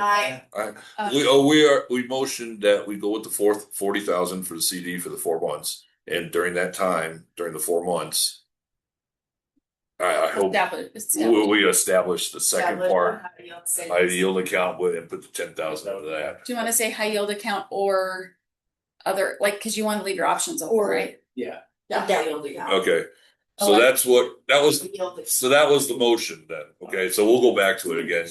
Narrow it down. You want to second that then? It's one Okay. motion. Okay, so we go with that? Or All in. What? what was your? I was wondering if we just wanted to separate it out into different motions and one that we just talk about the 40,000 into the 4-month CD. And put Oh, that, because and the other then- one is but- fuzzier. Yeah, the other one. You're right. The other one basically is just us working on it. Yeah. Yeah, and then when it happens, we'll have to make a motion on that. Well, Right, because you're putting money into a thing. who we could say we're going to establish that and put. Well, I agree. That's what the initial motion Yeah. was. To do it. I say just keep with the initial work, because that, Yeah, I agree. that way you guys have the power Yep. to do. We're going to. Yeah, no, I agree. I agree. So yeah. So So the motion is we're gonna do a 4-month, $40,000 CD. I'm probably not saying it right, but and then during that 4-month time, we're gonna establish a high yield something and put the savings account to put the $10,000 in. Yeah. Or I wrote down explore options to establish. But we're gonna additional we're yields. gonna do more than explore. No, we're gonna do it. Okay. We're gonna do it. Yeah. Okay. So we're Don't going, write savings in case. we're going to invest Ever so slightly. $50,000 In Got it. money. Yeah. distributed into Right. a CD. You don't have that Right. savings. Exactly. Got it. So, okay, and are you still setting? Seconding that. All right. All right. All in favor? Aye. Anybody? Okay. All right. Well, that sounds good. I feel like we should just close with that then. Well, I just wanna say the 2,000 you have in there for swag, general swag might not be necessary because we have a lot of swag left over Okay. of the general swag. Yeah. So that might be something we might be. Yeah, you could zero that. I don't think we need to All order right, any this year. But maybe just make note so we don't forget for next year that we have more than enough to cover for the year. Okay. Yeah, definitely put it back in for next year, but Because I think because we kind of made an order last year to Right. hopefully cover for us the next 2 years. Okay. Yeah. That was the plan. I didn't realize we Should had be a like plan. $5 just in case. That's what I was thinking too, yeah. Well, yeah, are we gonna try to go back through and cut some stuff right now, or? See, so that's the thing. So we're $3,000 in the hole. No, Now, why are we $3,000 in the hole? because we're spending too much. It's just look No, but see, that's just it though. See, I'm fairly confident we are not gonna end up in the hole. So I'm good with this. I mean, the rollover, I wouldn't actually consider the rollover over. So you got to keep that in mind. Yeah, And that is $3,000. Well, Yeah. $1,500. I So think that kind of accounts for, that. I am gonna have to in like 5 to Yeah. 8 minutes and then. How long do we have this room? Oh, I think I have it reserved till 3. Okay, we won't be in there much. so really, longer. there's like probably 1,000, 1,500 that we probably need to look to trim back. Really. Okay. put the food back for the conference. We'll just go. Yeah. We'll We'll just stay just order within the budget. Domino's pizza. I mean, honestly, and the Heritage will probably be a little cheaper than Grouse Mountain, so maybe. Where is, That is work every time, right? When we don't supply sandwiches, people are like, oh well. I'll just go find somewhere else to eat. yeah, exactly right. Where is the Great Fall Place? Is it downtown? No, No. the heritage. That doesn't help me. Where It's is? out there at like Fox Farm area. There's a few places people could walk. Oh, no, there. Between Yeah, I'm there every day. yeah. So there used to be a Right, Beagle you should go Breeze into there. Great Mall. Okay, That's like East of the river. Yeah. okay. Like, right, you don't even really go into Great Falls. It's Yeah, more it's like, before you get to the golf course. It's that golf. Okay, so it's not, Country club. It almost yeah, it's like so it's drive, just as you get off of 10. you have to drive down the drive hill. to facilities. maybe 2 or 3 places you could walk to. Yeah, that's about it, okay. Yeah, but I think the hotel does have a shuttle. We were utilizing that a lot to get to places where it was fieldless work. It's not that far to walk downtown. Well, that's fine. I didn't know where it was. If you But I really think were up. you wanted to make a zero, if you wanted to make a zero-based budget, you could just reduce the food for the conference. They're really and dealing balance it out. Yeah. We looked at all of them. Yeah. Okay. The Hilton was hoping to build a conference. A budget's just a budget is a Well, guide. I would say before There was talks about Helen last year. leaves, let's just, everybody will take a, I mean, we Because the kind other- of went through the budget here. Everybody kind of take a quick look at it as well, see Yeah. if you see anything. I'm fine with zeroing out the food and we can deal with it later. Do a lot of like But, that. That quality you do a lot of. You know, if you guys got to find some suggestions for $1,500 where you can cut, you know, give them the Nick. Okay, well, do we need to cut? I just cut from food. There was something with like speaker travel that we like left generous. You're all getting a little tiny miniature bagel. I was like, We'll see, and that's just it. 1,500. I'm good with being a little over because I think No, we're gonna be we- fine anyway. At 25. I agree with you. 25? Which one? This one here? So if you scroll back down there, Nick, there should be We rolled There should be over. 500 over from the scholarships. no 1,500. 1,500. 1,500. Oh. Yeah, so so scroll down one more click. Oh, no, you didn't lower the food number. Yeah. Not yet. Okay. I just. Yeah, once you lower the food number down, that will go down to the minus food. That'll be including the rollover. Yeah, or we can just take it out of the scholarship stuff and know that Rob's not gonna forget that that money's in there. Well, that was my thinking of it too. Like maybe have 2 notes off the side, like put the actual Yeah. put the same numbers in from the past one last year, so 35 and 35. No, I think it's good to put it in here to so that we can start tracking it. I mean, if it's putting us over, that's fine, but we can start. Yeah, either way, but like, it shouldn't be counted against us in the net, but knowing that for minus 1,500, we know that with the rollover, we're good. It's still a balance fund. I like that idea. It's an I'll just add investment. a note. Okay. It's an investment in the future. I don't think What the we're rollover just look at it. Start at thanks. Thank you, Helen. Yay, you guys are awesome. Keep us apprised of what you find out for the conferences or your keynotes. Yeah, I will. If anybody needs beer or cider, there's such on tap, and you guys can go for it. My meeting is like not a serious meeting, so really. I think we hired a new GIS tech. I've already met her, but it's a to meet and greet, hang out kind of thing. So okay, you guys are out. Bye, Helen. All right, see ya. Thanks for hosting. All right. It's just such a cool. Yeah, go ahead. space. We don't feed the 7,000 we're over from 2026 actual, like that's not, We haven't fully closed, okay, so it's we gonna have, be less. yeah, we'll have 2 more invoices from full scope, and then Well, that the 7,000 that we've actually been positive. Right, yeah. And most of this comes from our conference surplus. So Yeah. So that'll probably be at 1,000 to 1,500. I think by the time we close June. The whole one. So that helps Yeah. offset it too, right? Like the That's deficit. like a ballpark on my Yeah. end, but I think we'll be the plus. Because we don't account for that in. I see what you're saying. income It to should begin the now. year. We're not. we I don't know. reset it all. We Yeah, reset it yeah. every year. Yeah. So just Yeah. We technically like don't allocate where for last year's grades, surplus is going. like, Yeah. It'll be different once we get all could we zero this out? the foundation and all Okay. that. I think That it's is surplus. The food. Which one was that? That was up here, right? Yeah. It's 27,000 right now. If you drop it to This one here? So it's Yeah. interesting that you. Yeah, well, yeah, we could drop that. 25,000. Yeah. All of it. Yeah. I know. That works for me. It's just not actually how much. All in favor of doing that? It's confusing. It's a little All right. hard to wrap your mind All right, around, on but I get it. I Look get at it. that, we're all zeros now. Look at that. Okay, too. Minus $72. I'm good with that. Oh. We won't. All right, anybody else have anything that we didn't cover that you feel is important? Please go over the work plan a little bit, your certain areas. Just make sure that we're on target going through the rest of this year and finishing it up, and we'll be redoing those come September. So, and then that was all I had. I don't think I have anything. You're gonna send out meeting invites. The meeting invites and the schedule for the year will be done by the end of the week. I will have that all out to everybody. Yes. I might have sent out a couple emails about the July meeting. That we may want to move that down a little bit, so it's not interfering with Esri's conference. Maybe do a week after.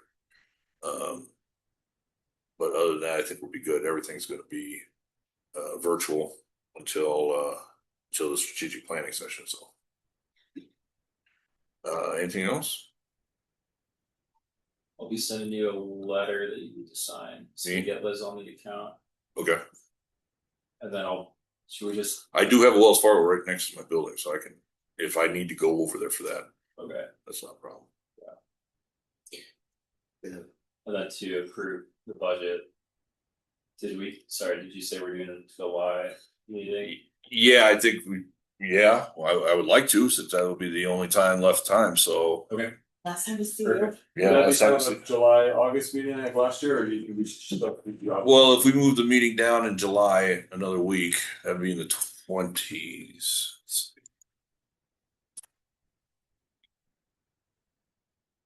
So the next meeting is the next meeting is the 21st. Actually, that's not yet. Esri is this week. So our next meeting is the 21st. So it won't interfere anyway. Okay. So let's plan on that. If we need to get some emails out to remind people to look at the budget just to confirm things, then we'll do that for sure. I was looking at this. I'm still fixated on the $72. So we have a $3,000 budget for the Geocon swag. But did we use? Is that's different than the swag budget in general? Yes. That is, yes, and we zeroed out the general swag budget. Okay. I go back to $2,800 for swag. 20, We are, yeah, 29. yeah, according to last year, it doesn't matter what we budgeted, Michelle's just gonna pay for whatever, so. You know, some of it is, Hey, it's a hard budget because the more conference attendees you get. I completely agree, I You're completely gonna spend more on swag, Yeah, I'm otherwise like. yeah, I'm only oh, giving a we crap. have 300 Yeah, people at this absolutely. conference, no, but we only have this much to spend. And now we're kind of used to giving the swag, so it's kind of hard to. Yeah, you gotta up your game, man. I don't know what you're gonna do this year. Probably not much for $3,000, but we'll Wow. do the best we can. But since we let the 55 go, you know, so. That's their game apparently. Because I know she was emailing me afterwards, but I mean, if we say we have 225 people, I mean that's like probably $18 a person. We can maybe we'll see what we can get for that. Well, do you know the dates for 2028 then? No, that's part of this discussion moves.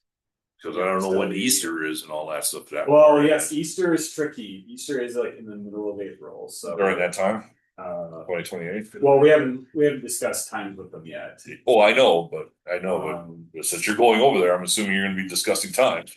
We even talked about times. I think we just knew since we were at this meeting and we were going to be going by there. We're like, let's go because he wasn't at the Well, conference in we 19. typically ask like, hey, what's your availability for April? Yeah. 8? Okay. And they Yeah. may not have any. Oh, And I okay. think for Whitefish, they only had, or no, for Great Falls, they only had the 1 week available. So we were Oh, really not really? interested. So, Okay. Yeah, that was our only That makes it option. easy. Yeah, that's true. Which we are conflicting with the Library Association again. Oh, he got off. And they're I don't know what. I'm gonna stop recording. Because yeah, what is it? 'cause what is- Thanks, Nick.